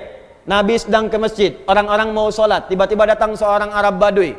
Dia tidak tahu di mana toiletnya. Zaman Nabi nggak seperti masjid TSM seperti ini. Masjidnya bagus, ada karpetnya. Ini tanah. Sulit mencari toilet. Tiba-tiba Arab Badui karena nggak tahu lari ke pojok masjid. Ke pojok masjid buang air kecil di situ. Tiba-tiba Umar. Wah. Umar dengan pembawaan karakternya yang tegas langsung ingin mengeksekusi. Woi, salah. Langsung pengen keluar. Kelihatan oleh Nabi, diajari akhlak oleh Nabi. Umar, biarkan aja. Tapi Nabi ini kan dia belum tahu. Yang belum tahu diberitahu, bukan dimarahi. Biarkan dia selesai dengan hajatnya, siram dengan air bersihkan. Setelah itu beritahu, tempatnya bukan di sini. Tuh. Indah sekali ibu sekalian. Di banyak kejadian-kejadian yang Nabi contohkan lewat akhlak. Setelah itu Umar belajar. Setelah itu makin bijak, Masya Allah. Bijaknya luar biasa. Dalam setiap keputusannya. Umar setelah menjadi khalifah, jadi pemimpin, jadi presiden kalau sekarang, itu malam-malam selalu belusukan. Di Umar, inisiator belusukan di muka bumi. Belajar dari Nabi dan tidak pernah bawa kamera. Orang sekarang beda-beda ya, tapi Umar lain. Jalan. Begitu malam-malam jalan lihat rakyatnya, ada seorang ibu. Memiliki beberapa anak. Ditidurkan oleh ibunya. Ditidurkan itu bukan karena pengen tidur, karena lapar, menangis terus, tidak ada makanan.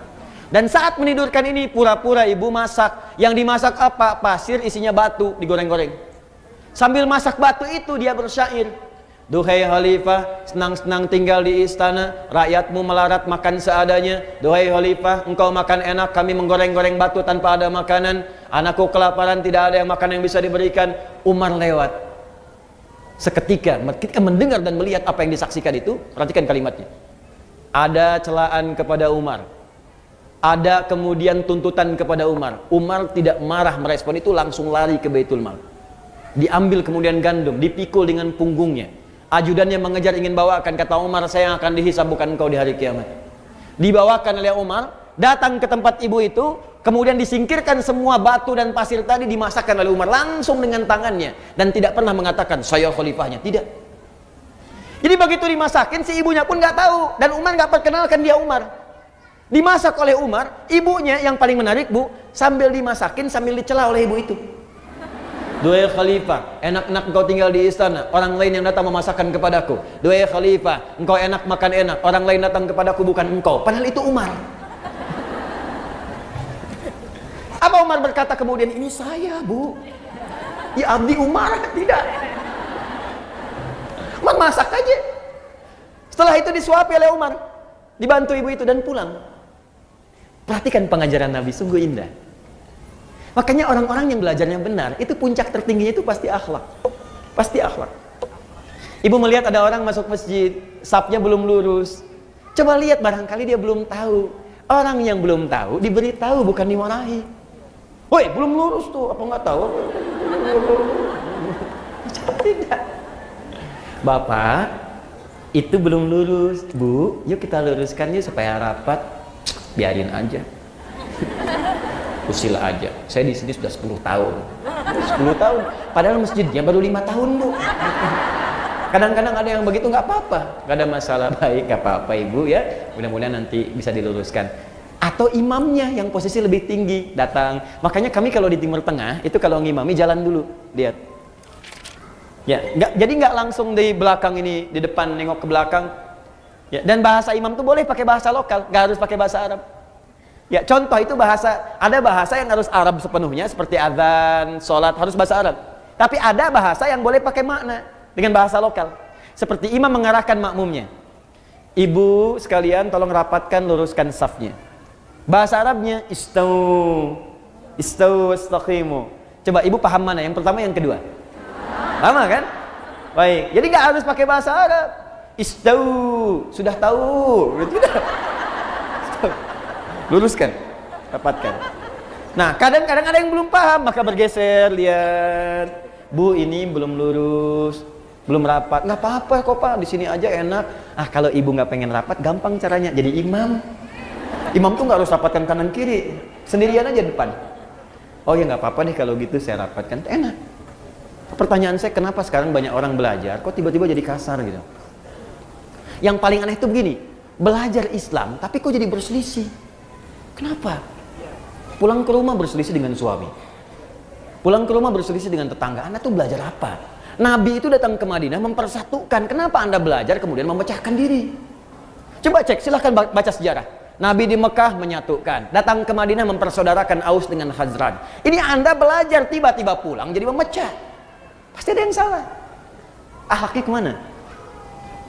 Apa penyebab seseorang ketika belajar ilmu tidak melahirkan akhlak? Apa penyebabnya? Itu inti materi kita. Yang tadi muqaddimah. Oh, judulnya itu kan? Ya kan? Ah, ini judulnya. Sebab kalau nggak saya kasih pengantar, ibu nggak akan paham apa maksud pembahasan ini. Jelas ya? Jadi yang tadi apa? Muqaddimah. Nggak apa-apa. Sampai jam berapa kita? 12. Oh ya, baik ya. Ya, boleh. Silakan sampai jam 12, saya jam 10 pulang. Mau itikaf sampai jam 12. Ya. Sambil dibantu ya, kita kumpul beramal soleh insyaallah ya. Kumpul beramal soleh. Baik. Fokus ini. 1 penyebabnya. Saya akan cepat saja, paling cuma 2 atau 3 poin saja. Ya, 1 poin setengah jam. 1. Sudah? Apa penyebab orang belajar tidak melahirkan akhlak? Ibu kalau diperluas, ini sampai juga ke tingkat sekolah formal. Kenapa anak sekarang belajar kok senang tawuran, ya kan? Kenapa anak sekarang belajar kok terjerat oleh narkoba? Ya, kenapa anak sekarang belajar kok senang kemudian macam-macam lah yang kira-kira keluar dari norma-norma akhlak. Bahkan yang paling aneh itu begini, kenapa puncak pembelajar kok jadi menyimpang? tinggi-tinggi belajar S1, S2, kan sekolah di Indonesia S semua, SD, SMP, SMA, S1, S2, S3. S-nya kan banyak tuh sampai dingin kan.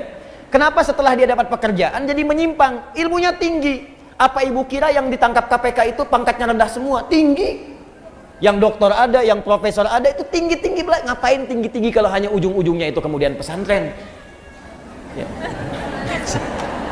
Pesantren perubahan akhlak gitu kan. Ya kenapa Anda usaha tinggi-tinggi, sekolah tinggi-tinggi kalau ujung-ujungnya hanya untuk berbuat maksiat? Tangan orang taat, orang sholat itu mustahil berbuat maksiat.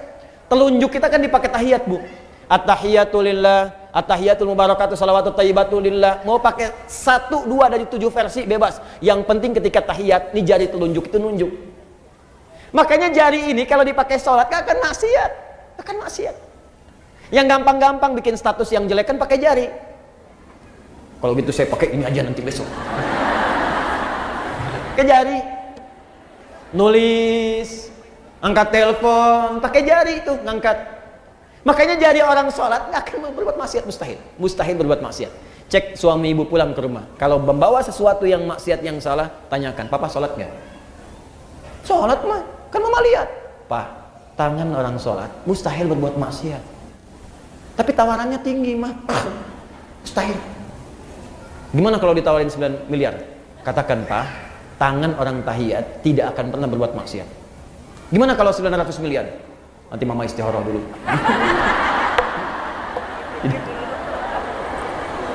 Dah, 1. Penyebab yang pertama.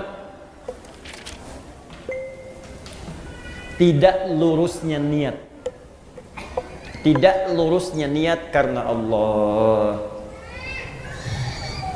Tuh, kaget bayi itu. Wow, kan? Ibu masih ingat ayat pertama yang diturunkan kepada Rasulullah apa bunyinya? Iqra, bukan.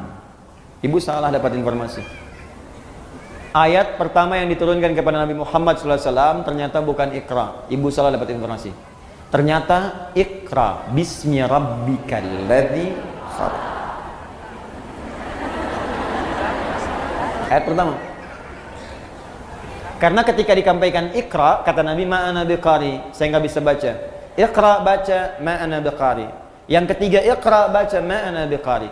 Dipeluk oleh malaikat Jibril, dibacakan dengan sempurna ayatnya, Iqra bismi rabbikal ladzi khalaq. Muhammad, perhatikan, baca bukan karena engkau tidak pernah punya guru untuk mengajarkan kau membaca, bukan karena engkau tidak pernah sekolah sehingga engkau tidak bisa baca.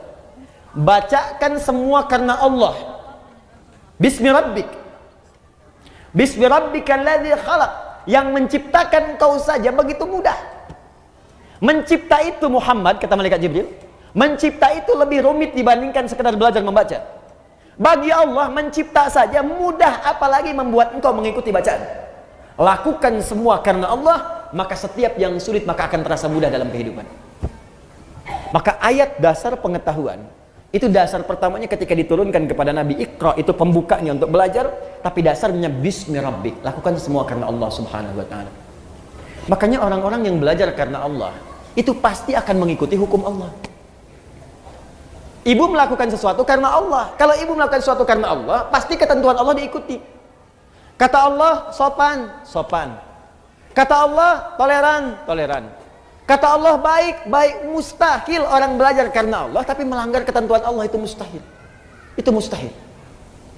Makanya orang-orang yang ingin belajar itu, ibu, belajar ilmu, itu pasti pertama kali akan diajarkan oleh ulama tentang adab, ketentuan cara belajar ilmu menurut ketentuan Allah Subhanahu wa taala. Jadi sebelum masuk ke ilmunya, itu ada adabnya dulu, Bu. Ada adabnya. Bagaimana Allah meminta kepada penuntut ilmu untuk menuntut ilmu, itu ada. Ibu kenal Imam An-Nawawi? Ya, bagus. Kenal di mana, Bu? Masya Allah. Hanya edisi kali ini ada yang kenal Imam An-Nawawi. Tapi lumayan ada penurunan ya. Dulu kan Utsman kenal ya. Terus saya di Sukabumi ada yang kenal Fir'aun. Luar biasa. Hebat lah Sukabumi, hubud dunia. Sukabumi hubud dunia. Jadi kalau diterjemahkan ke dalam bahasa Arab, hubud dunia. Suka itu hubun, bumi itu dunia. Sukabumi, hubud dunia. Lihat sini. Fokus baik-baik. Ibu Imam An-Nawawi itu yang menulis kitab Al-Arba'in 42 hadis. Menulis kitab Riyadhus Shalihin 1896 hadis. Syarah Muslim 9 jilid. Imam An-Nawawi. Tapi tahukah Ibu, sebelum beliau menulis semua itu, beliau menulis sebuah kitab namanya At-Tibyan fi Adab Hamalatil Quran. Disingkat dengan nama At-Tibyan. Itulah dia nama kitabnya. Itu terjemahan anak kecilnya. At-Tibyan. Ini ya. At-Tibyan. Boleh Ibu searching di Google misalnya. Ya. Ya di Google Ibu carilah kitab-kitab, kan? Cari ya. Sudah? Ibu cari At-Tibyan, boleh pakai Latin, tulis boleh At-Tibyan An-Nawawi, nanti keluar. Sekarang gratis, Bu.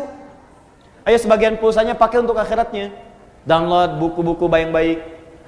Nah, di kitab ini itu berisi bagaimana kita belajar adab sesuai ketentuan Allah sebelum belajar ilmu.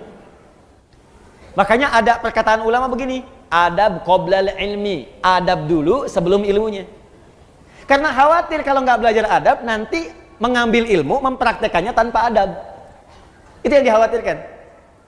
Belajar adab dulu, adab. Di sini nanti Ibu akan ditunjukkan bagaimana cara beradab dengan baik sebelum belajar. Contoh, maaf Bu ya, Ibu akan ditunjukkan cara memilih guru bagaimana sebelum berangkat.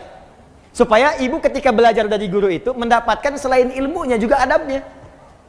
Sopannya, baiknya, lemah lembutnya, perhatiannya. Bagaimana Ibu mencari guru yang ketika dia mengajar Anda di siang hari, malamnya dia berdoa untuk Anda. Ada. Ya. Lihat.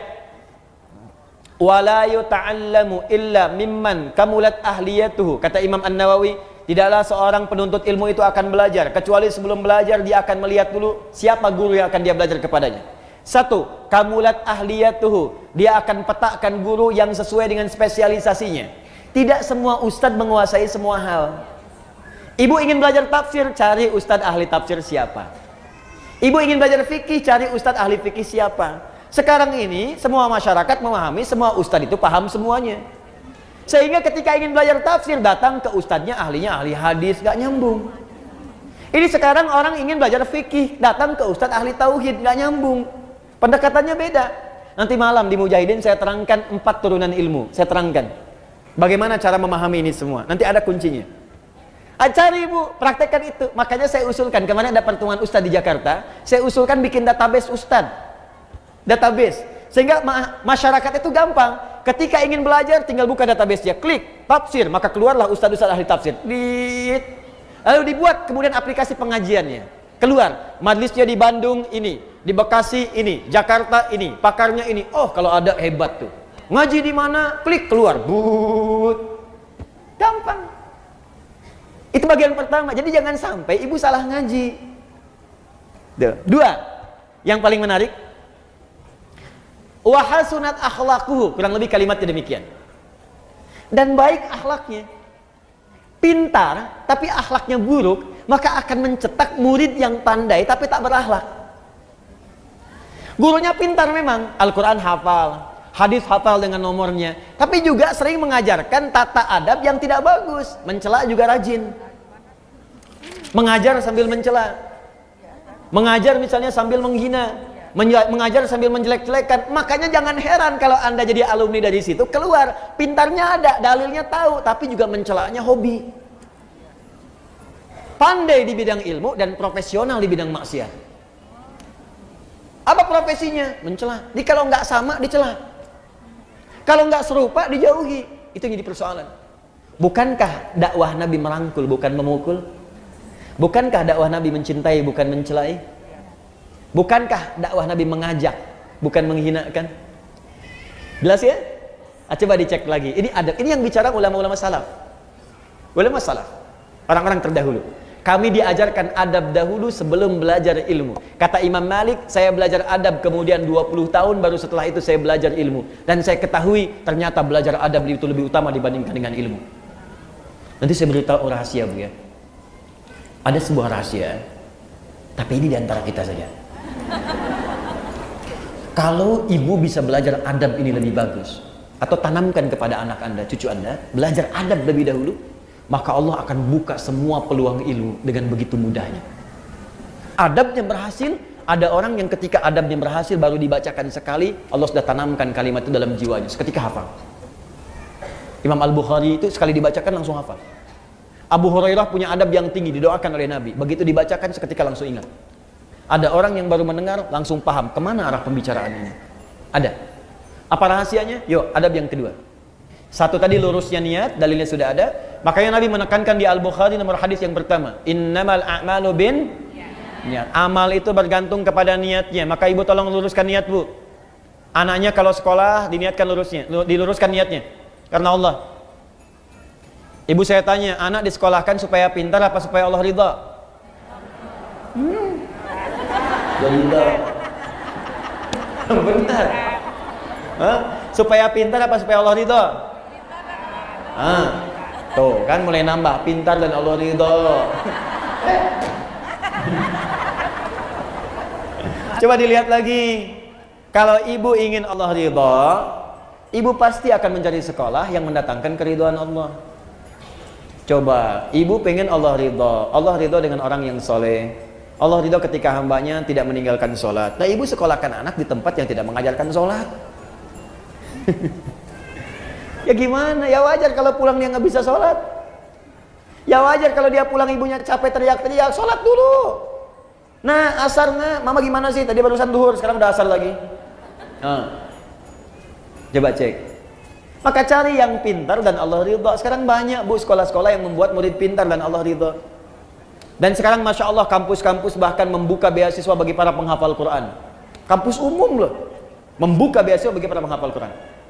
Bahkan sekarang di kepolisian, di tentara, di pekerjaan-pekerjaan umum, itu penghafal Quran dapat prioritas. Tiba-tiba ada orang liberal mengatakan, ini diskriminatif ini. Diskriminatif bagaimana? Kan pembukaannya umum. Orang yang hafal kitab sucinya dapat beasiswa. Ya kalau Anda pengen dapat beasiswa, hafalkan kitab sucinya. Silakan. Cuman memang Quran mukjizat. Untuk menunjukkan Quran itu firman Allah, bukan buatan manusia. Makanya gampang dihafal. Kitab-kitab lain, ya sumbernya diragukan dari Allah. Karena diragukan, maka sulit dihafal. Makanya nggak pernah ada kompetisi menghafal Quran di kitab lain. Di Quran itu ada. Ingat, saya nunjuk Quran, saya nggak beri contoh langsung. Kalau saya contohkan langsung, pulang sini tersangka saya. Tidak, kita ingin menunjuk pelajaran kita di sini. Jelas ya? Paham? Dua. Saya cepat. Nanti saya berhenti 5 menit lagi supaya kita bisa diskusi. Kedua, adab yang kedua, bagaimana seseorang dia bisa mendapatkan ilmu yang baik si Allah Subhanahu wa taala sesuai dengan adabnya dan akhlaknya, maka dia menjaga hubungan dengan Allah Subhanahu wa taala. Yang pertama meniatkan karena Allah, yang kedua menjaga hubungan dengan Allah Subhanahu wa taala. Titik dua. Dengan meningkatkan takwa. Ini rahasianya. Dengan meningkatkan takwa. Dalil, Bu, dalilnya. Pakai dalil ya supaya kuat. Quran surah kedua Al-Baqarah. Quran surah kedua. Akhir ayat 282. Ibu lihat ke akhirnya saja. Akhir ayat 282. Paling kiri sebelah bawah di mushaf. Akhir ayat 282. Sudah? Perhatikan ayatnya, langsung ke ujungnya, langsung ke bawah. Kalau dari atas, ya ayyuhalladzina amanu idza tadayantum bidain, lihat ke bawah paling ujung. Wattaqullah wa yu'allimukumullah. Ada? Wattaqullah, tingkatkanlah takwamu kepada Allah. Wa yu'allimukumullah, maka dengan peningkatan takwa itu Allah akan mengajarkan kepadamu kemudahan dan tambahan pengetahuan. Jadi ternyata peningkatan takwa itu selaras dengan peningkatan pengetahuan. Orang yang meningkatkan takwanya semakin tinggi, semakin mudah dia mendapatkan tambahan pengetahuan dari Allah. Nah, ibu sekalian, karena itu, ini rahasia yang ingin saya sampaikan. Ulama-ulama dahulu dan orang-orang pintar terdahulu itu sebelum belajar ilmu, Mereka kemudian meningkatkan takwa terlebih dahulu kepada Allah. Takwa dulu, Bu. Nanti saya contohkan orang-orangnya. Nah, sekarang kalau ibu tanya, Ustadz, bagaimana cara meningkatkan takwa kepada Allah? Kalimat takwa dalam Quran itu derivasinya disebutkan 115 kali. Ada 115 kali. Dari 115 kali penyebutan ini, puncak paling tingginya itu dua. Satu, jenisnya ada dua. Satu, ibadah ritual. Ibadah ritual, salat itu bagian dari takwa. Dzalikal kitabul la raiba fi hudal lil muttaqin. Muttaqin orang takwa. Siapa muttaqin orang takwa ini? Ayat 3-nya. Alladzina yu'minuna bil ghaib wa yuqimunas shalat. Karena itu, kalau anak ibu ingin dimudahkan pengetahuan oleh Allah, Allah yang punya ilmu, Allah yang punya pengetahuan, Allah yang punya wawasan segalanya, semua tidak luput dari Allah. Ya, perhatikan, wa huwa ala kulli syai'in qadir, wa huwa bikulli syai'in alim. Semua Allah tahu. Kalau ingin diberikan oleh Allah pengetahuan itu, maka dekati Allah pemiliknya. Bagaimana caranya? Salat, tingkatkan salatnya. Maka anak ibu jaga betul disiplin salat. Kalau perlu tambah, Bu, tahajud. Ini saya sebelum ke sini, saya pamit pada anak saya, terus sedang ikut program tahajud di sekolahnya. Sekarang bagus di anak-anak SD nih. Kelas 1 SD ya, itu sudah dibawa ke masjid. Terus ada mabit, diberikan malam bimbingan iman dan takwa. Ya, anak-anak latihan supaya dilatih, supaya terus dibawa dalam kehidupannya, anak-anak ini. Masya Allah, itu anak-anak kecil, Bu.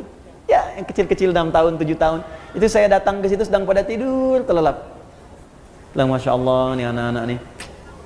Saya udah dewasa banyak maksiat, kalian kecil-kecil ini bangun malam. Mau latihan untuk mendekat kepada Allah, padahal belum tentu balik. Ibu bayangkan, anak belum balik, sudah berlatih untuk bangun malam. Kita yang sudah balik, makan dikalahkan oleh kantuk untuk bangun malam. Tapi cita-citanya surga, Bu, Firdaus lagi. Tuh. Aduh. Latihan. Karena itu Nabi meminta kepada para orang tua, anak dari kecil itu diajari sholat. Masih ingat nasihat Nabi? Jika anak usia 7 tahun ajari mereka sholat. Usia dia 10 tahun menjelang balik tidak mau sholat, maka berikan pelajaran yang membuat dia mengerti. Berikan pelajaran. Kenapa Nabi meminta anak sholat? Karena ada korelasi antara sholat dengan kepintaran seorang anak dan kebaikan seorang anak. Jadi kalau anak dari kecil sudah rajin sholat, demi Allah, Bu, catat kalimat saya ini. Kalau anak diajari sholat dengan benar dari kecilnya, maka anak itu dewasa akan tumbuh menjadi anak yang baik dan pintar. Itu sudah rumus. Ibu cek ya, Al-Kindi, Al-Ghazali, Al-Farabi, ya, Ibnu Sina, Al-Khawarizmi, Al-Battani, itu semua ulama-ulama ini dari kecil sebelum mereka belajar pengetahuan dididik oleh orang tuanya sholat. Kedua, Al-Quran. Masih ritual hubungan kita dengan Allah. Ibu, saya kasih saran, Bu, ya. Di mumpung saya lihat ada anak-anak yang tadi kecil bersuara macam-macam, atau ibu sendiri, saya sarankan begini, mumpung masih ada waktu, ibu dekati Al-Quran dan dekatkan anak-anak itu dengan Al-Quran. Sudah ada penemuan sekarang, dan itu sudah dibuktikan dengan sangat jelas, bahwa orang yang hafal Quran khususnya atau dekat dengan Al-Quran, itu Allah akan tingkatkan tingkat kecerdasannya. Kalau hafal dengan benar, itu minimal 3 kali lipat. Ada korelasi antara peningkatan kecerdasan dengan hafalan Quran. Saya lompat sedikit ya, nanti kita ada hafalan akbar nih, insya Allah. Ya, kami sekarang sedang ada program menghafal Quran 30 juz 30 hari. Ya, alhamdulillah, itu tempatnya sekarang masih di Bekasi, kedua di Lampung, di Bandung mungkin dalam waktu dekat. Itu udah di Bekasi sudah ada tempatnya, akhwat sudah ada sendiri. Ada yang hafal kemarin 24 hari, 25 hari, 30 juz, bukan juz 30. Ya, 30 juz. Ada yang 24 hari, 25 hari, ada yang 30 hari. Dididik dan terjadi perubahan, Bu. Perubahan. Nah, saya berikan, kalau ibu belum sempat, gini, sebentar, pelan-pelan. Ibu cari murattal 30 juz. Misal dengan speaker aktif atau yang lain. Ibu putar aja di rumah, 24 jam. Simpan di ruangan yang strategis. Di ruang tengah, di kamar tidur. Saya biasanya di rumah itu di speaker aktif ada sesuai dengan tempat lah. Di setiap kamar kami simpan speaker aktif. Quran 24 jam aja putar. Di ruangan tengah ada di situ. Jadi tiap hari yang terdengar Quran. Tiap hari. Itu suasananya beda, Bu. Akan lain suasananya, beda. Nah, untuk anak-anak kecil, ini ada rumus langsung disebutkan oleh pakar Quran. Kalau dia baru terlahir, di usia setiap bulannya, maka putarkan Al-Quran setiap juz setiap bulan. Berurut. 1 bulan 1 juz. A month 1 juz.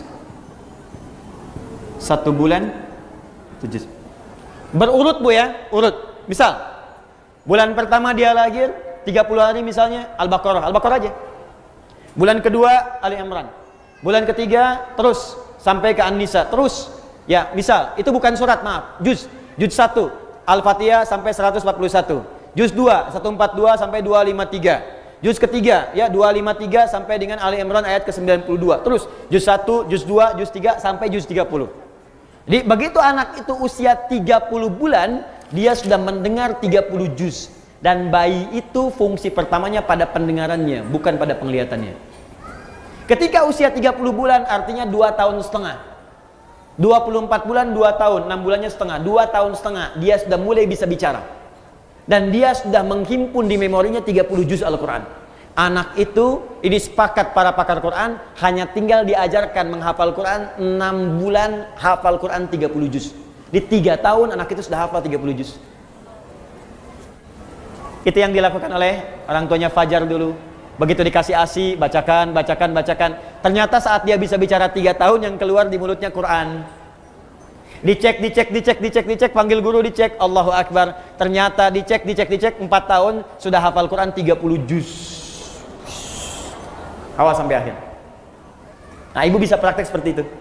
Nah, nanti antara hafalan Quran, karena Quran itu punya kurang lebih 52.000 kosakata. Penelitian menunjukkan orang yang banyak hafal kosakata itu akan berpengaruh pada wawasan. Dan karena dilatih cepat menangkap pengetahuan, dilatih cepat menangkap informasi, Quran itu kan paling dahsyat Bu. Kami sekarang sedang punya proyek itu meng-MRI otak penghafal Quran. Ya, bagaimana cara dia menghafal dengan mengeluarkan Qurannya. Kan kalau yang biasa-biasa ditanya gini misalnya, ibu kemarin jam 5 sore ada di mana? Berpikir dulu kan? Pikir dulu baru keluar. Penghafal Quran tidak. Teruskan. Qul huwallahu sepersekian detik. Bagaimana bisa mengeluarkan informasi itu di dalam bagian otak kita sehingga sepersekian detik bisa keluar. Nah itu kalau menghafal Qurannya benar Bu, itu bisa dipakai memori untuk menghafalkan pengetahuan yang lain. Belajar fisika, begitu disampaikan masuk, dibutuhkan keluar cepat. Biologi, dihafalkan masuk, keluar cepat. Makanya orang Islam dulu, itu walaupun mereka ahli biologi, matematika, bahkan kedokteran, itu rata-rata semua penghafal Quran. Ibu buka ya, ada kitab namanya Bidayatul Mujtahid. Sekarang banyak digandrungi, kitab fikih. Fikih perbandingan. Bidayatul Mujtahid ini Bu, itu tentang fikih perbandingan, tapi yang nulis dokter bedah. Dokter spesialisasi bedah, hafal Quran. Dari hafal Quran ini belajar fikih. Hafal Quran, hafal fikih, kedokteran. Ibnu Sina hafal Quran, hafal hadis, hafal tafsir, kedokteran. Al-Khawarizmi hafal Quran, hafal hadis, ahli matematika. Tuh. Hampir semua. Ibu kalau nggak percaya silahkan. Dan saya coba memulai membuktikan itu, ternyata banyak dampak perubahannya, betul itu. Ya, saya belajar Bu, saya belajar. Jadi saya kalau lagi selesai main-main ke toko buku, saya beli buku-buku anak sekolah itu. Fisika, kimia, matematika, saya pelajari sendiri. Ya saya buka YouTube, saya lihat bagaimana. Terus kalau ada anak mahasiswa belajar datang ke saya, bisa saya pengen belajar, kamu dari mana? Kedokteran. Kamu bawa semua modul kedokteran kamu ke sini. Saya akan pelajari, saya ajarkan apa yang kamu mau. Saya nggak paham, saya tanya sama kamu, dan kamu boleh tanya apa saja. Jadi saya belajar kedokteran dari dia belajar ilmu dari saya. Semua belajar. Dan saya senang belajar. Belajar. Itu indah Bu. Enak. Dan ternyata fisika itu banyak yang bersinggungan dengan nilai-nilai keislaman. Ya, di bab gaya aja, gaya gerak sama dengan gaya dorong, F1 sama dengan F2. Ya, apa yang masuk itu yang keluar. Gayanya tinggi, pukulan kencang, rendah sedikit. Sama, iman sedikit yang keluar pun ibadahnya sedikit. Imannya kuat, dicas kuat, yang keluar ibadahnya kuat. Hukum tekanannya, gaya berbanding lurus dengan tekanan, hukum Pascal. F berbanding lurus dengan P, pressure. Gaya berbanding lurus dengan tekanan. Orang yang banyak gaya, banyak tertekan. Ilmu akhlak. Jarak S sama dengan V kali T.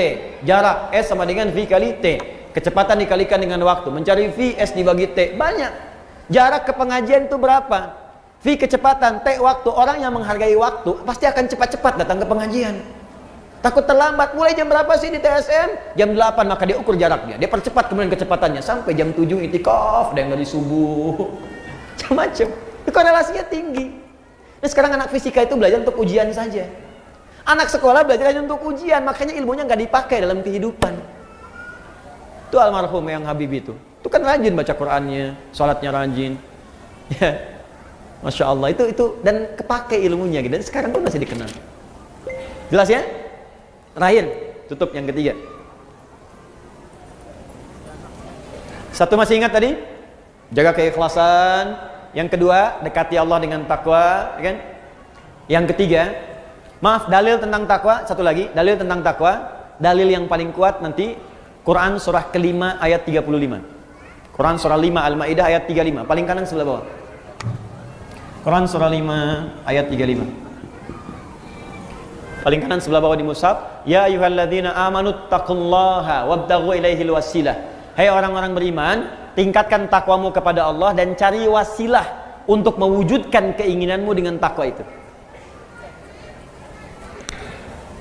Maksudnya begini, tadi jenis takwa sholat, maka ibu dalam sujud minta kepada Allah keinginannya apa? Ya Allah, jadikan anak saya ya Allah pintar dan berkah. Minta dalam sujud. Terus baca Quran bagian dari takwa. Ibu setelah selesai baca Quran, jangan cukupkan dengan kalimat tahmid, alhamdulillah, atau tasdik, shadaqallah. Jangan cukupkan sampai situ. Selesai baca Quran, ibu berdoa. Ya Allah, anugerahkan kami syafaat dengan Quran ini. Ya Allah, perbaiki akhlak saya ya Allah dengan keberkahan Quran ini. Ya Allah, cerdaskan akhlak anak saya ya Allah dengan cahaya Al-Quran ini. Minta. Itu cepat dikabulkan. Saya lihat sekarang banyak orang baca Quran itu cuma selesai aja. Baca shadaqallahul azim, tasdik, selesai, sudah. Enggak, berdoa dulu. Berdoa. Nah, amalan terakhir yang ketiga, rajin bersedekah. Rajin bersedekah. Imam Abu Hanifah itu termasuk orang yang rajin sedekah. Enggak usah jauh-jauh, Bu. Rasulullah sallallahu alaihi wasallam, Masya Allah, itu kalau sedang mengajar juga demikian, rajin sedekah. Nabi itu bisa ribuan kali umrah, tapi dalam hidupnya hanya sekitar 3-4 kali saja. Ya, bisa berkali-kali haji, tapi tidak semua setiap musim haji datang. Apa yang beliau lakukan? Ternyata diantaranya mengajar para duta-duta mahasiswa yang datang dari luar. Abu Hurairah, Salman Al-Farisi, sahabat yang lain. Tinggal siapa yang ngasuh, yang biayai? Nabi. Di mana? Di sisi Masjid Nabawi. Ada Sufah namanya. Kalau ibu dekat Raudhah, sekarang wilayah Raudhah dengan yang masjid awal itu karpetnya hijau. Jadi kalau ibu nanti umrah di bulan-bulan ini atau ke depan, nanti kalau ibu ingin ke Raudhah, itu sekarang Raudhah karpetnya hijau dan sekitarannya sama karpetnya hijau. Itu yang karpet hijau itu wilayah asli masjid pada waktu dulu. Aslinya segitu.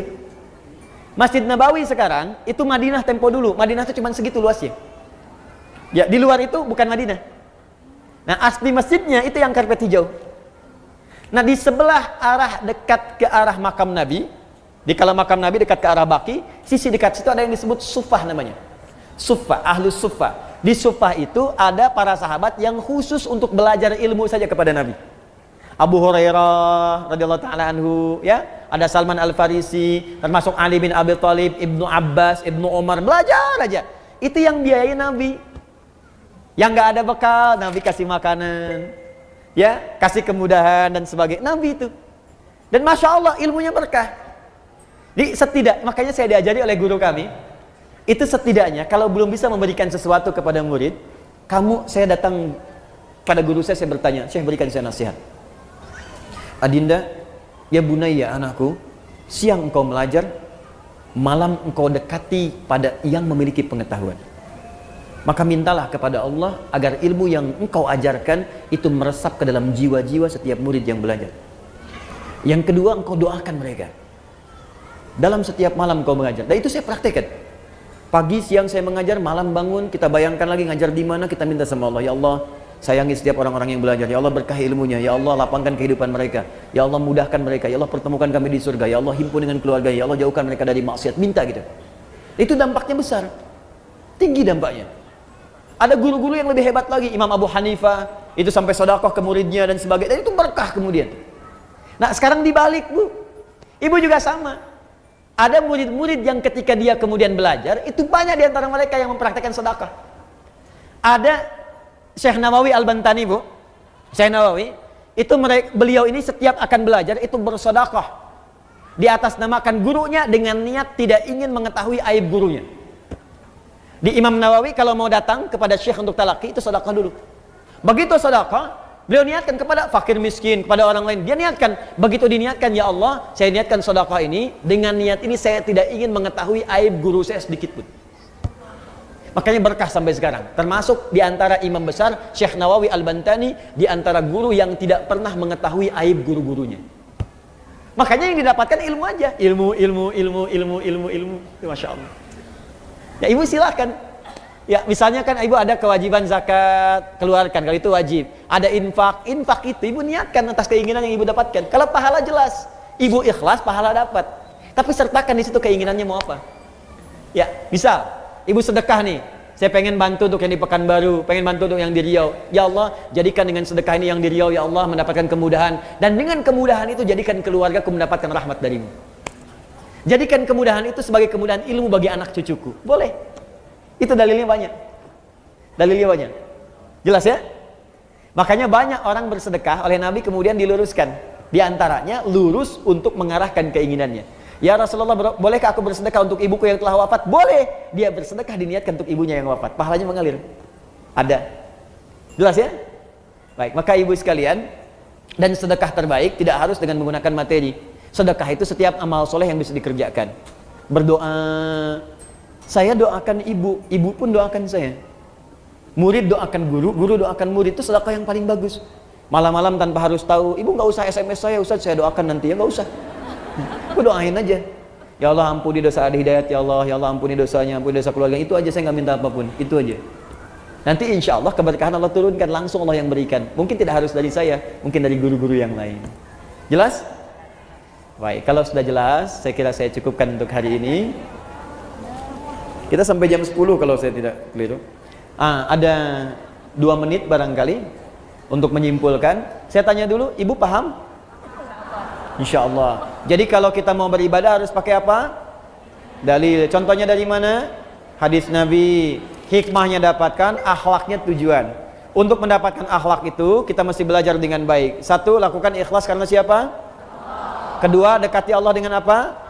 Takwa. Ketiga, rajin apa? Sedekah. Bisa dengan doa, bisa dengan materi, bisa dengan amal soleh dan sebagainya. Maka lakukan itu. Saya berikan 3 saja dulu untuk bisa memanfaatkan dan mudah untuk mengamalkan apa yang kita telah pelajari. Saya tanya, paham insya Allah? Siap mengamalkan? Yakin dengan Al-Quran? Siap mengamalkan Al-Quran? Baik, saya uji dulu ya. Saya uji 1 ayat aja. Quran surah ke-5 Al-Maidah. Ya, ayat 100 sampai 101. Yakin dengan ayatnya? Siap mengamalkan? Ya ayyuhalladzina amanu. Hei orang-orang yang masih beriman, yang telah beriman. Jadi ini untuk yang beriman saja. Kalau yang nggak beriman nggak berlaku. La tas'alu an asya'a in tubdalakum tasukum. Kalau uraian sudah jelas disampaikan, sepanjang kau beriman jangan banyak dipertanyakan lagi. Khawatir banyaknya pertanyaan itu menjadikan yang jelas menjadi tidak jelas nantinya. Baik, jelas uraiannya? Paham?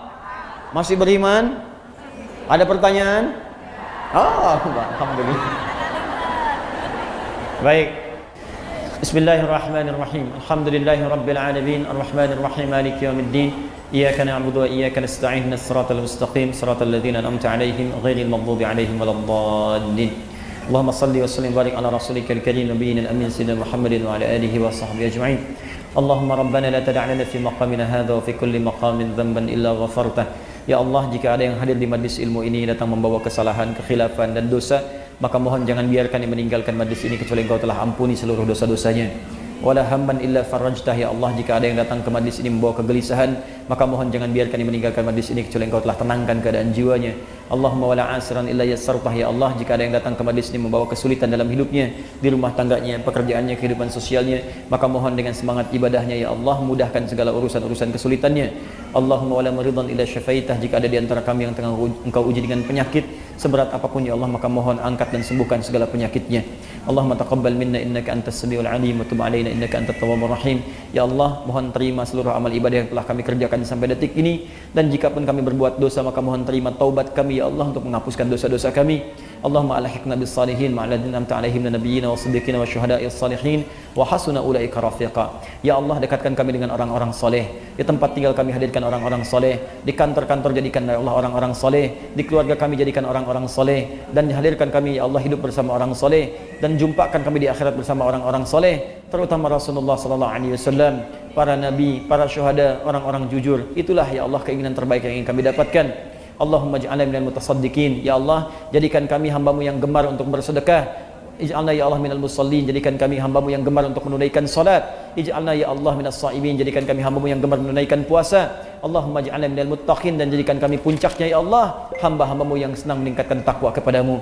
Rabbana atina fid dunya hasanah wa fil akhirati hasanah wa qina adzabannar. Bifadlika subhana rabbika rabbil izzati amma yasifun, wa sallallahu ala nabiyyikal karim sayyidina Muhammadin wa ala alihi wa sahbihi ummati ila yaumiddin. Subhanakallahumma wa bihamdika asyhadu an la ilaha illa anta astaghfiruka wa atubu ilaik. Wa akhiru da'wana anil hamdulillahi rabbil alamin. Dan semoga Allah berikan kemuliaan kepada seluruhnya. Assalamualaikum warahmatullahi wabarakatuh.